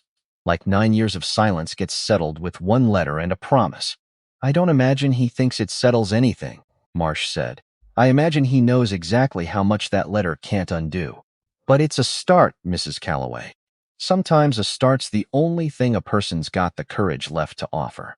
She folded the letter carefully, pressing it flat against her chest, feeling 9 years of grief and 2 weeks of terror, and a lifetime of complicated, aching love tangled together into something she didn't yet have a name for. Her father was alive, somewhere out there in the dark, watching over her, promising a reunion he'd been too afraid to offer for nearly a decade. And somewhere else out there, closing in with every passing day, a man who'd once called that same father brother was hunting her down to settle a debt 9 years unpaid. Whatever came next wasn't simply about a railroad company's greed or a corrupt sheriff's careful crimes. It was a reckoning 9 years in the making, finally, inevitably, arriving at her door, and she intended to be standing, fully awake, fully herself, when it did. That night, unable to sleep, she took a sheet of paper from the drawer where she kept the household accounts and sat at the kitchen table and tried to write him back. "Papa," she wrote first, then crossed it out because it looked too small on the page for everything underneath it. "Jedediah," she tried instead. Colder. Wrong in a different way. She sat a long while with the pen dry in her hand, the lamp burning low, Samson asleep across her feet, and found that 9 years of things a person might say to a father back from the dead didn't come easy just because the dam had finally cracked. "I don't know if I'm angry or grateful," she finally wrote, and let herself keep going once the first honest line broke loose. "Some hours I'm both at once, and it near splits me in two. I buried you once already, Papa." Stood over an empty box, and cried until there wasn't anything left, and grieved you clean the way a person's supposed to grieve, and built a whole life on the other side of that grief. And now I find out the grave was never real, and I don't know what to do with the years I spent inside it. I want to be glad. I am glad. But gladness and fury aren't near as far apart as folks like to pretend, and some nights I can't tell which one's got hold of me." She stopped there, read it over, felt the truth of it sitting heavy and unresolved on the page, exactly the way it sat in her chest, and understood, setting the pen down, that there was nowhere to send it. No address, no door to knock on, just a shadow at a tree line and a promise folded into a letter carried by a stranger's boy. She folded the page anyway, slid it into the same drawer as the household accounts, underneath the ledger she and Marsh had risked so much to find, and told herself she'd finish it someday, when there was somewhere for it to go. It felt doing that a little like the first honest thing she'd said to her father in 9 years, even unsent, even to an empty kitchen and a sleeping dog and a lamp burning down low. Sometimes she was learning. The truth needed saying out loud before it needed an audience at all. The days that followed carried a strange electric tension, the whole valley seeming to hold its breath alongside her. Vane's offers grew more insistent. A second visit brought a formal letter, informing her that Continental Western's patience, while considerable, was not infinite, and that condemnation proceedings could begin as early as the new year should an amicable arrangement fail to materialize. Clementine burned the letter in her kitchen stove without responding. Pruitt kept his distance now, avoiding her eyes whenever their paths crossed, a guilty, haunted man clearly waiting for whatever reckoning he sensed, closing in around him. And somewhere south, Cutter Malone was almost certainly regrouping, recalculating. A man who'd carried a 9-year grudge wasn't the sort to abandon it after one failed attempt. She spent her days rebuilding what she could of the barn, working alone from dawn until her hands bled and her back screamed with exhaustion, because the work gave her something honest to do with a body that had spent 2 weeks absorbing truths too large to properly carry. She spent her nights at the kitchen table, ledger and letter both laid out before her, turning the pieces over and over, waiting, because that was the terrible, patient shape of what came next. She wasn't afraid of it anymore. Not the way she had been that first terrible night. She'd learned too much since then. About her father, about Nathaniel's true death, about the wide, tangled conspiracy that had reshaped every quiet assumption she'd once made about the life she'd built here, and underneath all of it, something else had grown alongside the fear. Purpose. Not just to survive whatever came next, to finish it. She was Clementine Calloway, and she had spent 2 years pretending to be smaller than she was. That pretending was finished now. The wind changed 3 days later. Clementine felt it before she understood it. A shift in the air. Colder. Sharper. The kind of wind that didn't just rattle a cracked cabin wall. It warned you, because something was coming. She'd learned to trust that feeling. Learned it hard in a burning yard, 4 bodies cooling in the frost. So when the wind changed, she didn't ignore it. She loaded the rifle, checked the pistol at her hip, stood on the porch at dawn, and watched the tree line the way a person watches a held breath, waiting for it to break. Nothing came. Not that morning. Which was almost worse. Ezra Marsh rode out at first light, same as every morning that week, and this time his face told her something before his mouth did. "Malone's moved camp," he said. No preamble. "Closer. 2 miles east of the old Hendricks pasture." "How do you know?" "Because a man doesn't survive 20 years as a ranger without learning to read smoke on a horizon." He dismounted, slow, tired in a way that had nothing to do with his age. 6 fires last night instead of 1. Which means he's not alone anymore. Which means he's called in more guns. Her stomach dropped. Steadied. Dropped. Again. "How many?" "Don't know yet, Ezra." "I don't know yet, Clementine." Sharper than he meant it, he softened. "I'll know by tomorrow. I've got a man watching the camp from the ridge." She nodded once, because there wasn't much else to do with news like that, except nod and keep breathing. "And Pruitt," she said. "Has he moved?" "Pruitt's gone quiet." "Too quiet." Marsh's jaw tightened. "Man like that goes quiet. It's because he's decided which side he's betting on." "I don't like not knowing which side that is." Neither did she. "What do we do?" she said. Marsh looked at her a long moment. Weighed something of his own. "We stop waiting," he said finally. "We go to him first." "Malone." No, his eyes were hard now. "Decided. Vane." Bertram Vane kept an office in the back room of the Cedar Hollow Hotel, the nicest building in town. Paid for in part by Continental Western's own money, laid down as a gesture of goodwill. The same week, armed men had burned a widow's barn to the ground. Clementine walked into that office at 10 in the morning with Ezra Marsh a step behind her and the ledger tucked under one arm, and she didn't knock. Vane looked up from his desk, surprised. Then, fast, not surprised at all. "Mrs. Calloway." He set down his pen. "This is unexpected." "Is it? I'll admit I hadn't scheduled you for this morning. I don't imagine you schedule murder either." She dropped the ledger on his desk. "Let it land hard, but you found time for that too." Vane's eyes flicked to the ledger, back to her face. His smile didn't waver, but something behind his eyes went very still. "I'm not sure what you're referring to." $200. Consultation fee. 4 days before my husband died. Paid to Sheriff Amos Pruitt from Continental Western's accounts. Silence. Because there wasn't a smooth answer for that. "A great many transactions passed through this office, Mrs. Calloway. I couldn't account for every—" "Don't." Her voice cut clean through his sentence. "Don't stand there and pretend you don't remember paying a sheriff. $200 4 days before a man died on a trail he'd ridden safely 100 times before." Vane leaned back in his chair, studied her, and something shifted behind his composed face. Not fear exactly. Recalculation. "You're a remarkable woman, Mrs. Calloway. Quiet, almost admiring. I underestimated you. I don't often make that mistake twice. You won't get the chance to." "Won't I?" He folded his hands on the desk. "Let's speak plainly then. Your husband was becoming a problem.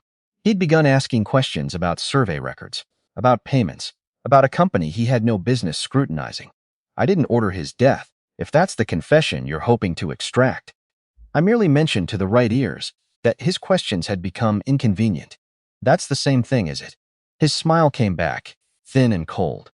"People draw remarkably fine lines around their own culpability, Mrs. Calloway, when the alternative is admitting they did something unforgivable directly, instead of arranging for someone else to do it on their behalf." Beside her, Marsh had gone very still. Clementine didn't move.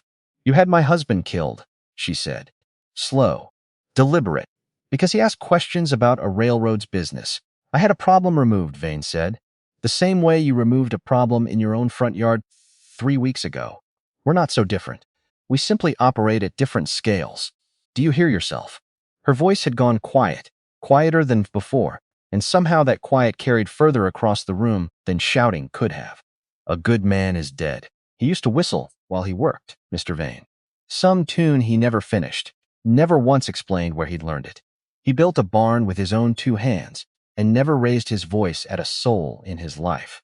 And you sit there calling him a problem removed, like he was a fence post you had cleared off a survey line." For just a moment, something in Vane's composed face flickered. Not guilt exactly. Something closer to mild surprise, The look of a man briefly, involuntarily reminded that the numbers in his ledgers had once belonged to actual people. It passed quickly. We're nothing alike, aren't we? He rose, buttoning his coat with the same careless precision he did everything. You've killed 4 men already. You've got a hired gun's old grudge closing in on your homestead as we speak, and a father who's apparently decided 9 years of hiding was preferable to facing what he made you into. I'd say the two of us are considerably more alike than you'd care to admit. You don't know anything about my father. I know enough. Something sharp flickered behind his eyes.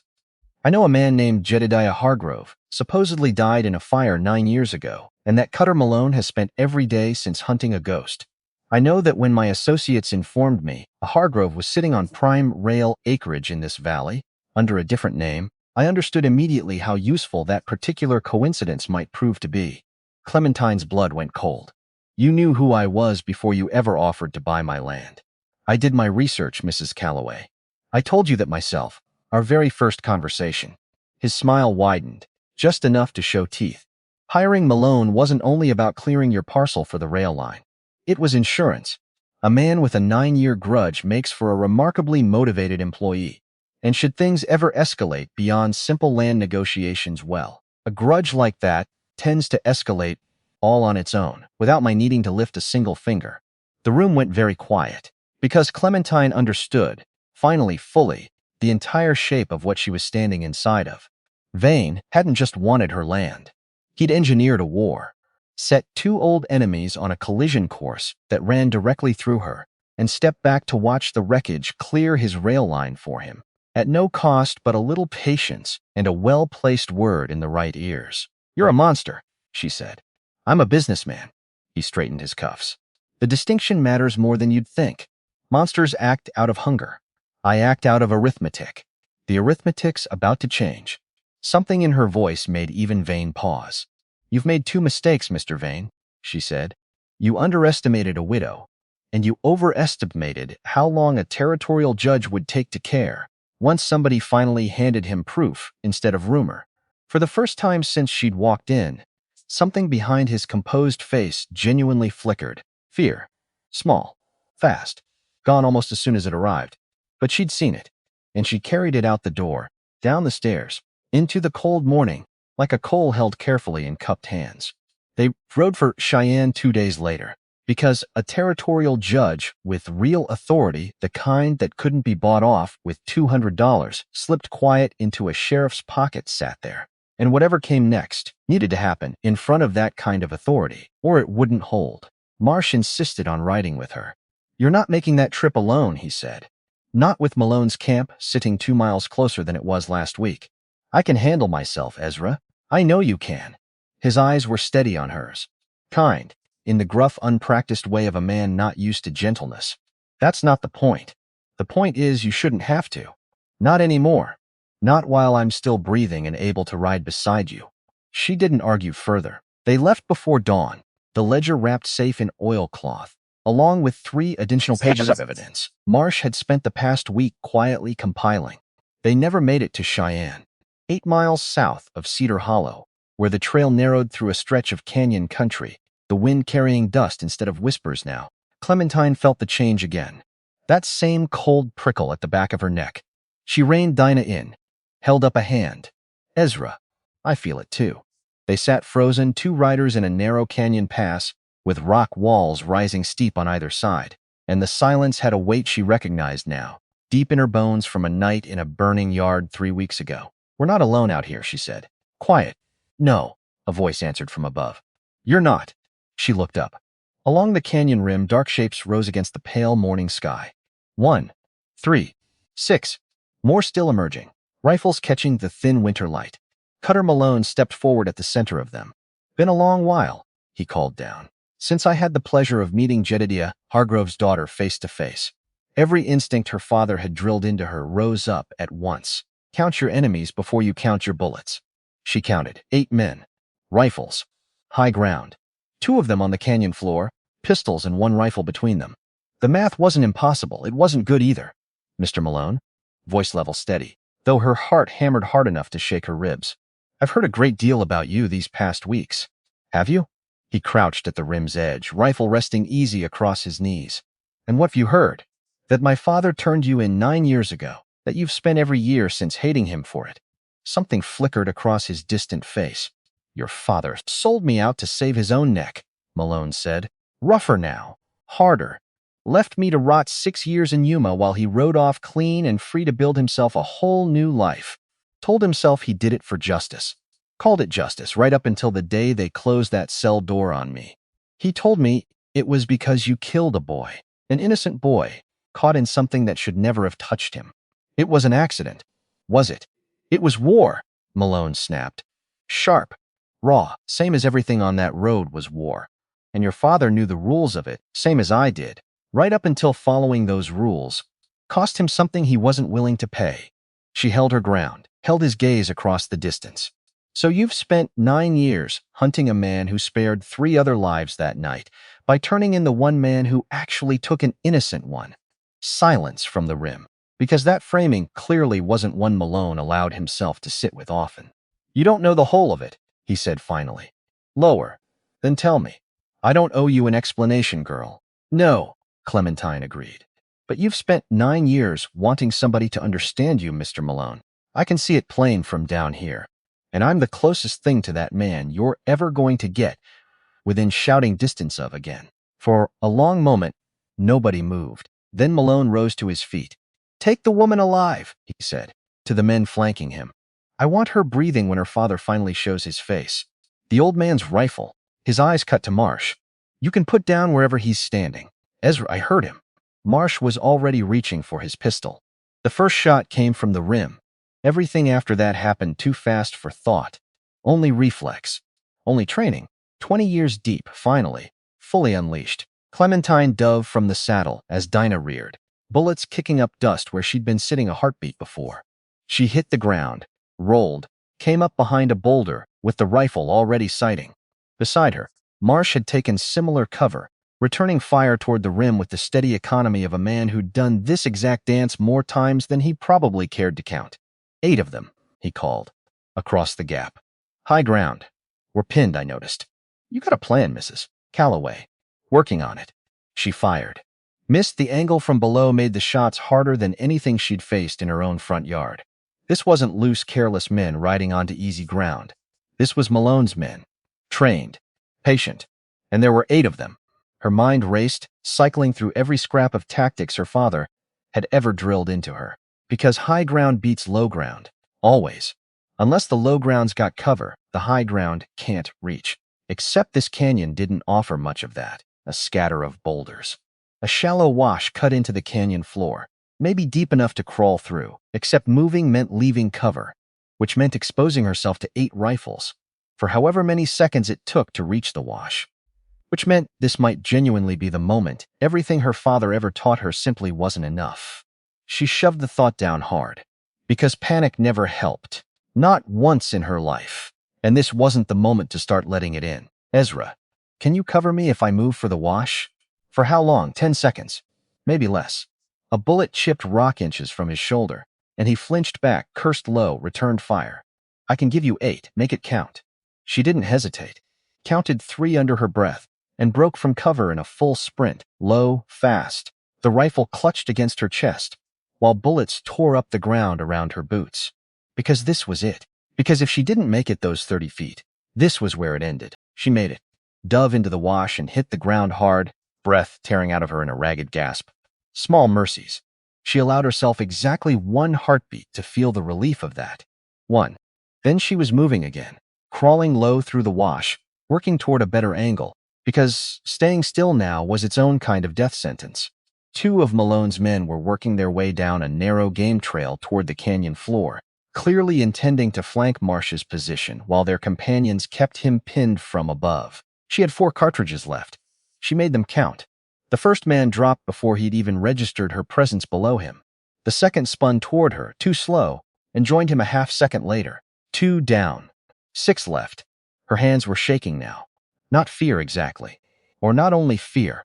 The sheer physical toll of what her body was being asked to do, over and over, in the space of one desperate morning.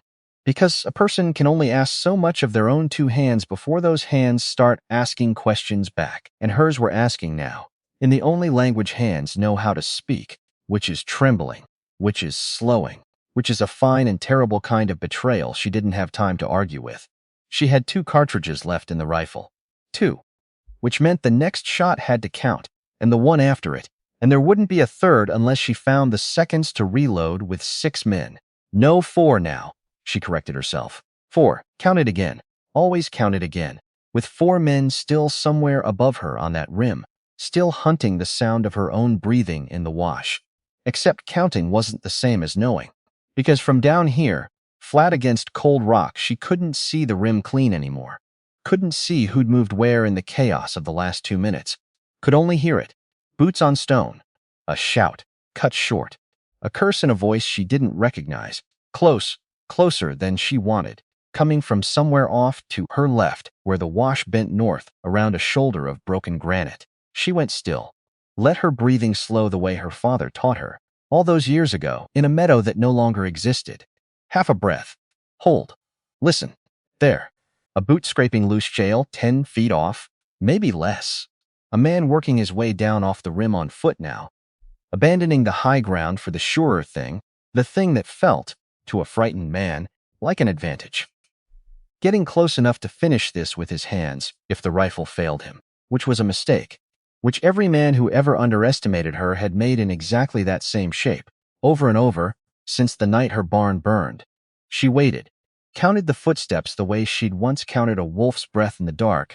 1, 2, 3, and close enough now that she could hear the man's own ragged breathing, could hear him telling himself, low, under his breath, some version of the same lie every frightened man tells himself in the last seconds, before he does something he can't take back.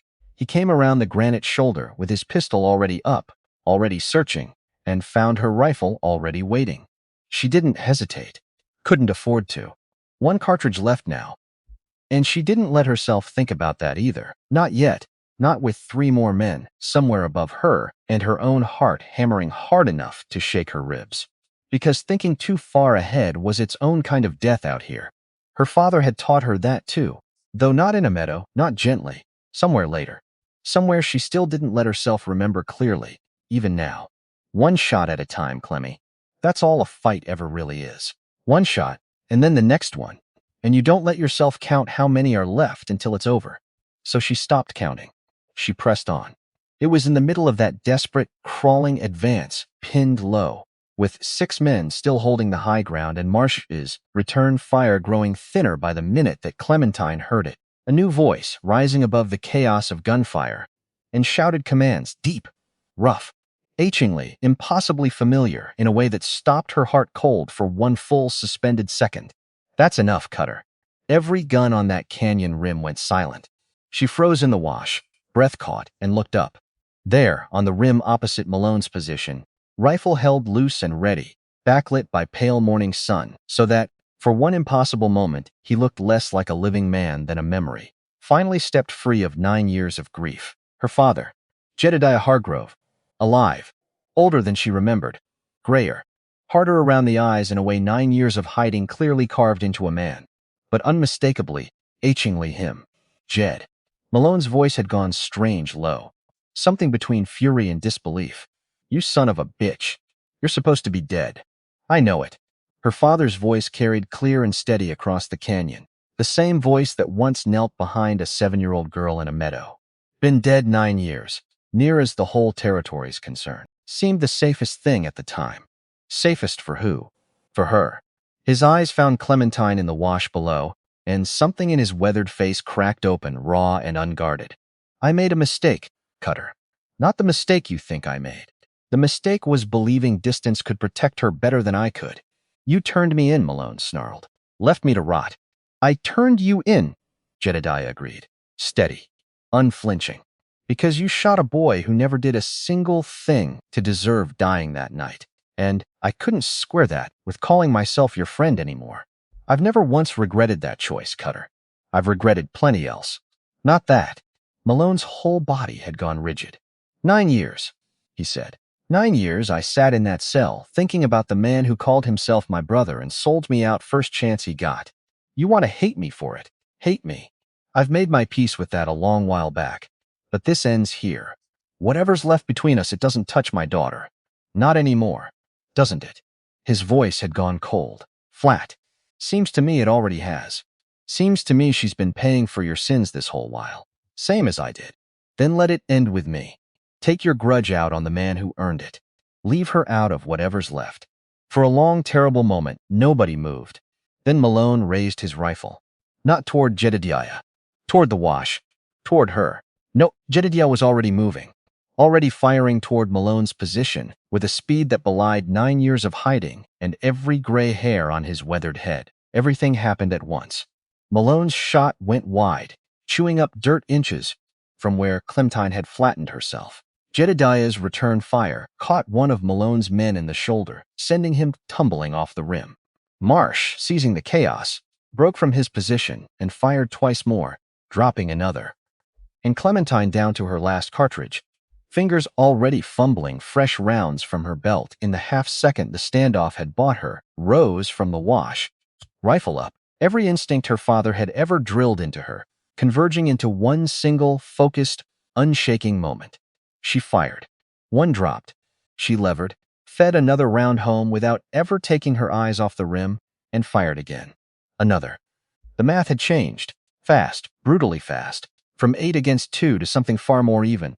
Both sides scrambling across canyon floor and rim in a chaos of gunfire and shouted warnings. Clementine wanted to live badly enough. She moved through that canyon like something finally, fully unleashed. Every careful, quiet year of pretending burned away entirely, leaving only the woman her father had spent a childhood shaping her into. By the time the gunfire finally stuttered into silence, 6 of Malone's men lay scattered across the canyon floor and rim. 2 remained. Malone himself, and one last man crouched behind rock near the northern edge. And into that ringing silence, Jedediah Hargrove climbed down from the rim, rifle still in hand, and walked across the canyon floor toward the daughter he hadn't stood this close to in 9 long years. She almost didn't recognize him up close. Almost. 9 years had done to his face what 9 years does to any man who's spent them running, hiding, carrying grief and guilt in equal measure. Deepened the lines. Grayed the hair. Hollowed the cheeks in a way that made her chest ache just looking at him. But his eyes hadn't changed at all. Clemmy. Her name in his voice for the first time in 9 years, and it broke something open in her chest. She hadn't fully realized was still sealed shut. God, look at you. You're alive. Her voice cracked. I'm sorry. The words tumbled out fast, urgent. 9 years of rehearsal finally spilling loose all at once. I'm sorry, Clemmy. I know sorry doesn't begin to cover. Not now. She closed the distance between them, and for one suspended moment, father and daughter simply stood there in a canyon littered with fallen men, staring at each other across 9 years of silence. Neither had words enough to fill. Later. We'll talk later. A rifle cocked, close behind her. She spun. Cutter Malone stood 10 feet away, rifle leveled, his face a ruin of 9 years of unpaid rage finally, fully unleashed. Blood ran from a shallow wound along his temple, and his eyes carried the particular wild clarity of a man who'd stopped weighing consequences several minutes ago. Touching, he said. Rough. Raw. Real touching. Reunion. Shame it's about to be interrupted. Cutter. Jedediah stepped forward, placing himself deliberately between the rifle and his daughter. This is between us. It was always only ever between us. Wasn't, though. His voice shook now, not with fear but with something closer to grief. Twisted, so tight it had curdled into hate. 9 years I told myself that. 9 years I told myself. Once I settled with you, it'd finally be over. But it's not just you anymore, is it? It's her too. Everything you built while I rotted in that cell. This whole life you got to walk away and have. Kill me then, Jedediah said. Steady. If it's me you want dead, leave her out of it, Papa? No, iron. Final. This ends with me, Clemmy. Not you. Malone's finger tightened on the trigger. And in that frozen, suspended heartbeat, the whole canyon holding its breath, the wind gone strangely still. 6 fallen men scattered silent across the ground. Clementine Hargrove Calloway made a choice that would define, more than any shot she'd ever fired, exactly who she truly was. She stepped forward. placed herself beside her father, not behind him, shoulder to shoulder, rifle raised and steady in her own 2 hands. "You'll have to go through both of us," she said. "Or neither." Malone's rifle wavered, just slightly, caught off guard by the sheer, unshaking certainty of it. "You'd die for him," he said, almost disbelieving. "After 9 years, he wasn't even man enough to tell you he was alive. I'd die for what's right, same as he did 9 years ago, when he turned you in, instead of looking away. You've spent 9 years calling that betrayal, Mr. Malone. I call it the only decent thing anybody did that whole terrible night." Something in his face cracked. Not surrender. Not yet. But something, some deep-buried piece of the man he might have been, before 6 years in Yuma and 9 years of hatred, hollowed out everything else, flickered behind his eyes. "That boy," he said. Quiet, barely audible. "I think about him still. Every night. His face." Right before his voice broke entirely. "I never meant for it to happen." "You believe that? Whatever else you think of me. I never meant that boy any harm." "I believe you," Jedediah said. Gentle now, the old friend briefly achingly visible beneath 9 years of hardened distance. "I always believed that, Cutter. It's why turning you in cost me more than you ever let yourself imagine. But a boy died all the same, meant or not." Malone stood there, rifle still raised, tears now cutting clean tracks through the dust and blood on his weathered face, caught between 9 years of rage and a grief he'd never once let himself properly feel. "What am I supposed to do now?" he said. "Broken. 9 years, Jed. 9 years I built my whole self around hating you. If that's gone, if that's wrong, I don't know what's left of me at all." "Put the rifle down," Jedediah said quietly. "That's what's left." A man deciding finally what kind of person he wants to be after everything's already been taken from him. "I know something about that particular choice, Cutter. Made it myself. 9 years back, standing over a dead boy's body." Long silence. The wind picked back up, carrying dust across a canyon floor scattered with fallen men and unfinished grief, and 9 years of history, finally painfully coming due. Slowly, so slowly, Clementine barely registered the movement until it was already happening. Cutter Malone lowered the rifle, let it fall from his hands entirely, clattering against the rock, and sank to his knees in the dust, shoulders shaking. 9 years of unbearable weight finally, fully breaking loose all at once. They didn't kill him. Clementine thought about it, thought hard, standing there with her rifle still raised, remembering the warning she'd given a wounded man 3 weeks ago in her own front yard. "I warned you I'm the West's deadliest warrior. And not a single one of you believed me." She'd meant every word of that warning. But watching a broken man weep in the dust over a grief 9 years buried, she understood something she hadn't fully grasped that first terrible night. The warning had never really been about killing. It had been about being underestimated, about being dismissed, treated as smaller and softer than she truly was. Cutter Malone hadn't underestimated her. He'd simply been broken by a grief so old and so unaddressed it had calcified into the only shape he had left to offer the world. That wasn't the same thing at all. "The last man," Jedediah said quietly, nodding toward the remaining rider, still crouched behind rock, watching with wide, frightened eyes. "What do you want to do with him?" Clementine looked toward him, barely more than a boy, caught up in a job that had gone catastrophically wrong. "Let him go," she said. "Let him ride home and tell whoever needs telling exactly what happened here today." The young man didn't wait for a second offer. He scrambled up, half stumbling in his haste, and disappeared over the canyon rim within moments, which left Malone kneeling, in the dust, broken, waiting for whatever judgment came next.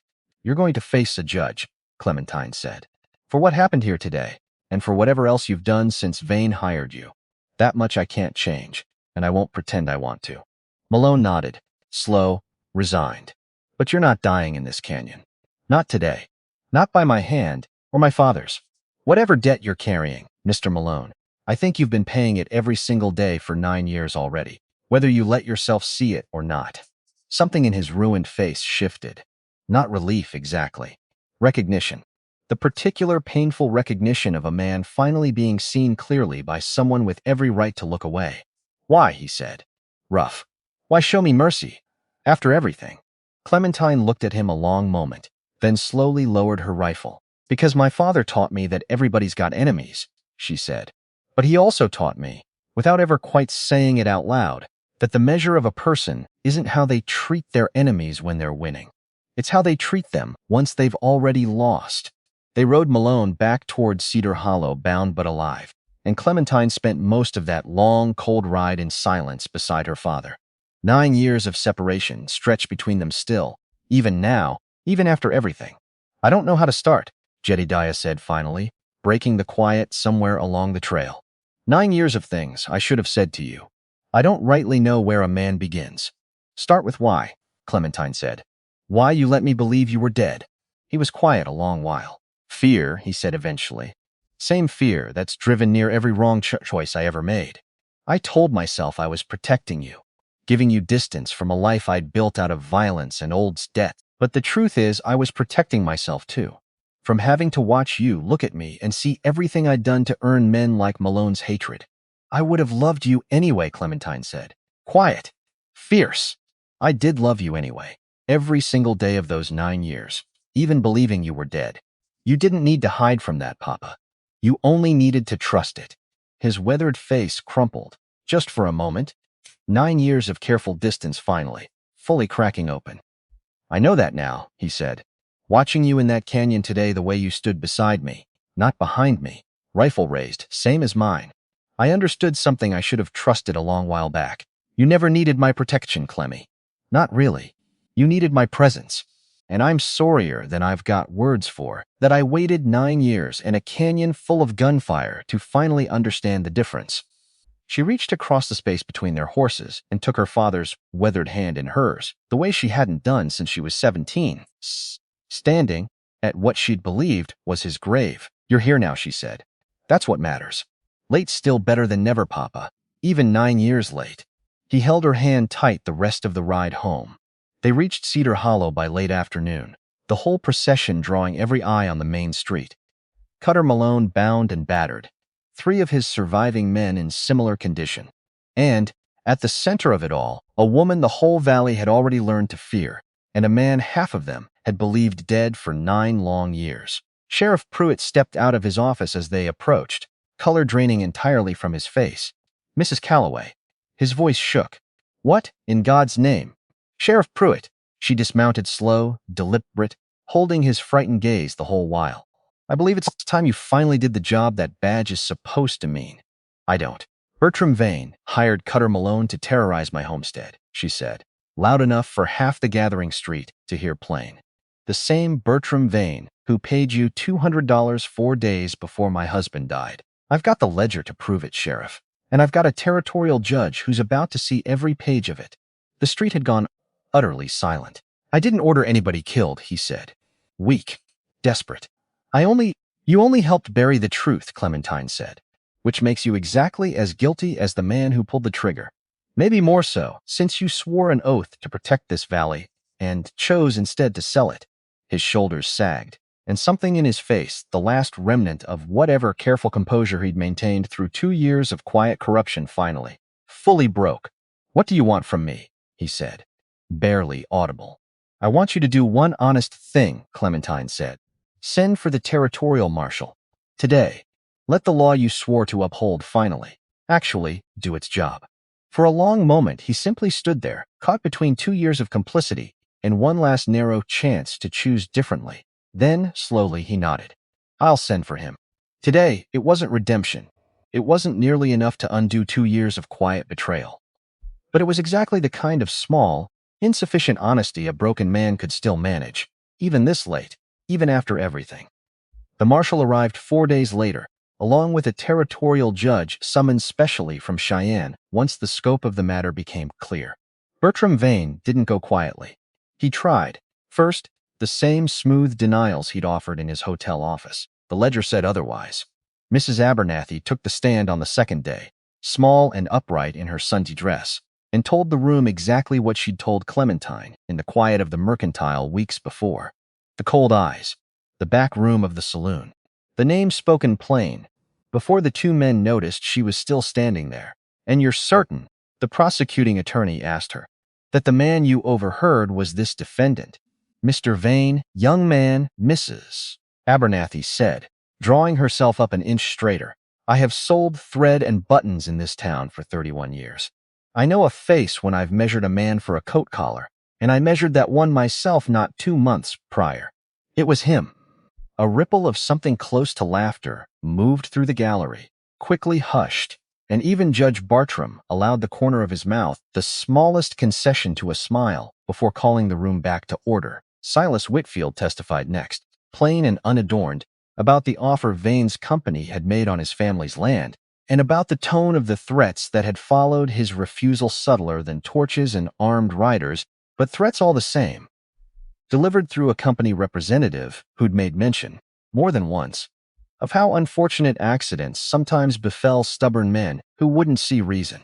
"Did you understand that to be a threat, Mr. Whitfield?" the attorney asked. Mr. Whitfield said, "I understood it exactly the way it was meant to be understood. And I understood it a good deal better once I heard what happened out at the Calloway place. And when the marshal's men searched Vane's private quarters and found a second set of accounts, far more damning than the first, a pattern stretching back years. Valley after valley cleared of stubborn landowners, through exactly the same quiet, patient violence, the smooth denials finally completely collapsed. Judge Hollis Bartram, a stern gray-haired man summoned from Cheyenne, addressed Clementine directly once the formal proceedings concluded. "I want you to understand something plainly, Mrs. Calloway. What you've uncovered here extends far beyond one valley. Continental Western's practices, if what we've found holds true elsewhere, may represent one of the largest land fraud conspiracies this territory has yet seen." "I only wanted justice for my husband," Clementine said. "For my father. For this valley." "You've gotten considerably more than that," the judge said. Grave, respectful. "You've gotten justice for a great many people who never even knew they were owed it." Vane was convicted on multiple counts of conspiracy, fraud, and accessory to murder, sentenced to 20 years at the Territorial Penitentiary. Pruitt fared little better, stripped of his badge, convicted of corruption and obstruction, given 5 years. His final act of cooperation earning him some measure of leniency he otherwise wouldn't have deserved. Cutter Malone stood trial separately, 3 weeks later, and Clementine testified on his behalf, a fact that scandalized half the valley nearly as much as everything else that had happened that autumn. "He killed men," the prosecuting attorney pressed her, incredulous. "Attacked your homestead. Held your father at gunpoint. And you're asking this court for leniency." "I'm asking this court to see the whole of a man," Clementine said, steady, unshaking. "Not only the worst hour of 9 terrible years. He was hired by someone who deliberately exploited an old grief to serve his own greed. That doesn't erase what Mr. Malone did, but it matters in weighing what comes next. Weighing testimony from both sides, including a written statement from Jedediah Hargrove himself, taking full responsibility for the choice, 9 years back, that had set this entire tragic chain of events into motion. The judge sentenced Malone to 8 years at the Territorial Prison, rather than the noose the prosecution had initially sought. 8 years, Malone said quietly. The day before his transfer, when Clementine came to see him one final time in the Cedar Hollow jail. "More than fair, considering." "Considering what you did," Clementine said. "Or considering what was done to you first." He looked at her a long moment. Something in his ruined face had softened these past weeks into something almost peaceful. "Both, I suppose. I spent 9 years so certain I was owed something the whole world kept refusing to give me. Never once stopped to ask what I owed back. 8 years is a long while to figure that out." "Reckon it is." He met her eyes, steady now, none of the wild rage from that canyon left in them. "Thank you, Mrs. Calloway, for seeing more of me than I deserved to be seen for." "Don't waste it," she said. "Whatever you find on the other side of those 8 years. Don't waste the chance to be something different than what brought you here." He nodded slow, and she left him there with something that looked, for the first time since she'd met him, genuinely like hope. Continental Western Rail Company, facing the collapse of its most senior local executive and mounting scrutiny from territorial officials, now investigating similar patterns in 3 other valleys, quietly withdrew its proposed rail line from Cedar Hollow entirely. The land stayed. The family stayed. Silas Whitfield's boys rode past her fence line some mornings now, just to wave, just to check the smoke was still rising steady from her chimney, and she'd taken to waving back the way a neighbor waves at a neighbor. Easy, unremarkable, the way it should have been all along. and Clementine Calloway stood at the center of a valley, finally fully free of the shadow that had hung over it for the better part of 2 years. Winter came hard that year, the way it always did in the high country, but Clementine faced it differently than she had the winter before. Not alone. Her father stayed, built himself a small cabin on the far edge of her land, close enough to reach quickly, distant enough to respect the years of separate life they'd both need time to properly bridge. He helped rebuild the barn, working alongside her through the last weeks. Before the snow came heavy, and though neither of them spoke much of the 9 lost years while they worked, something in the shared, patient labor began, slowly, to knit the gap between them closed. Ezra Marsh visited often, stayed for supper more evenings than not. The three of them gathered around a table that had felt, for 2 long years, far too large and far too quiet for one person alone. It didn't feel that way anymore.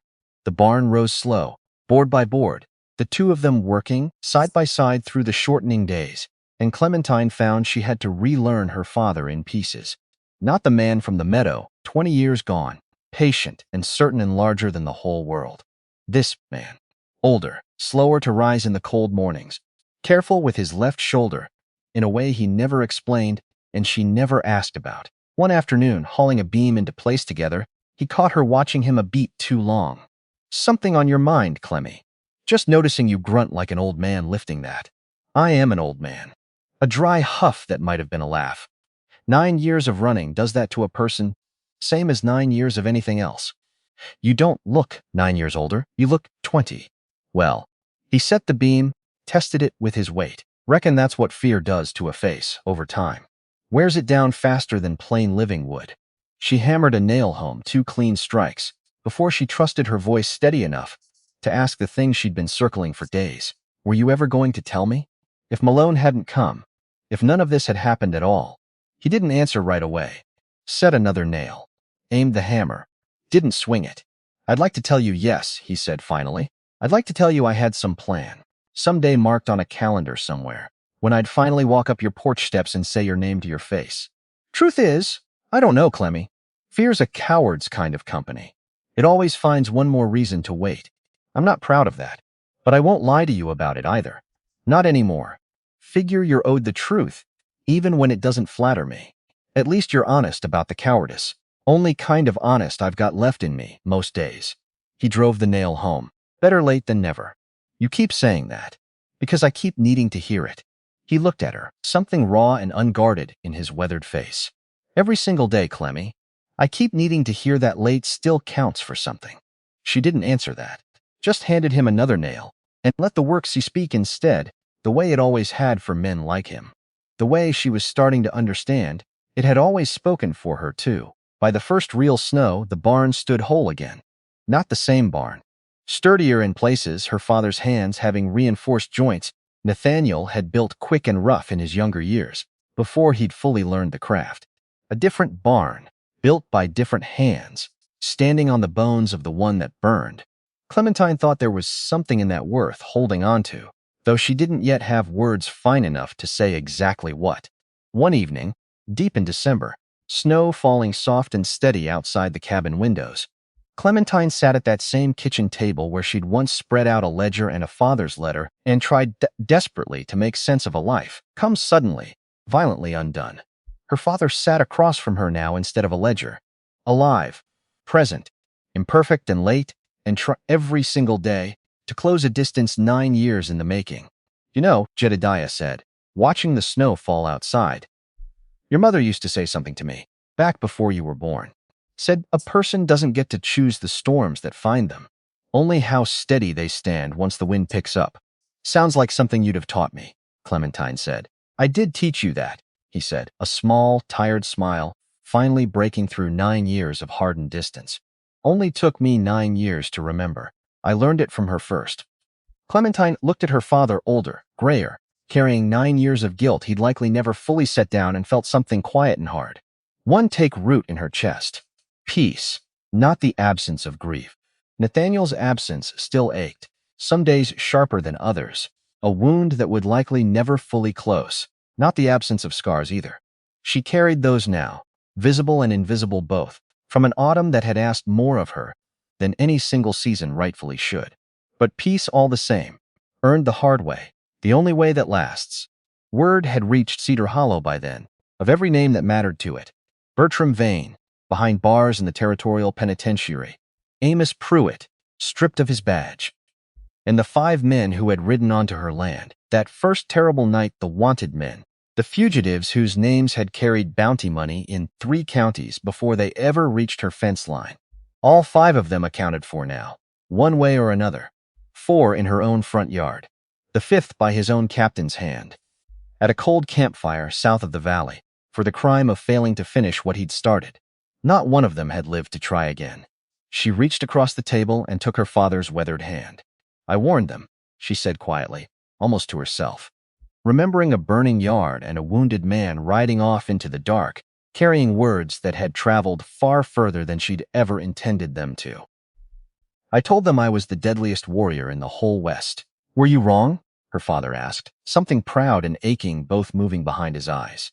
Clementine looked out at the falling snow, at the rebuilt barn standing solid against the white winter sky, at the small cabin at the edge of her land where her father now slept each night instead of hiding in distant shadow, at the whole hard-won, imperfect, deeply earned life stretched out before her.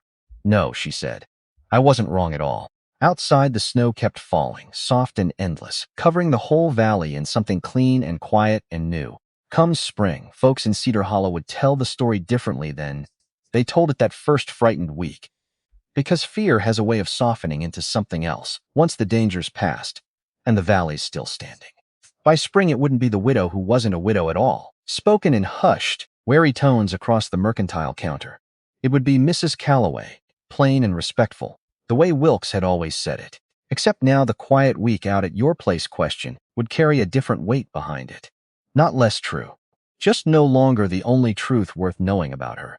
She still carried the drawer with the unfinished letter in it, still hadn't found the words to close it out, though her father slept close enough now, most nights, that she supposed she could simply walk the letter over and hand it to him whole, unfinished as it was, and let him read the anger and the gladness both, tangled together the way they still sat in her chest some days. She would, someday soon. Not tonight, though. Tonight there was only the fire and the snow and her father's hand warm in hers, and a peace so hard-won she intended to sit inside it a while longer before asking anything more of herself. And Clementine Hargrove Calloway, daughter of a legend, widow of a good man, survivor of a war she never asked for, sat warm beside a fire with her father finally home, and understood at last, completely, that the hardest battles a person fights are rarely the ones that end with a gun in their hand. The hardest battles are the ones that end with an open one instead, reaching, finally, for peace, and finding, at long last, that it had been reaching back the whole while, patient as falling snow, waiting only for her to stop long enough to notice it standing there. Waiting the way the wind outside her cabin wall had always waited, for someone brave enough to finally, fully listen.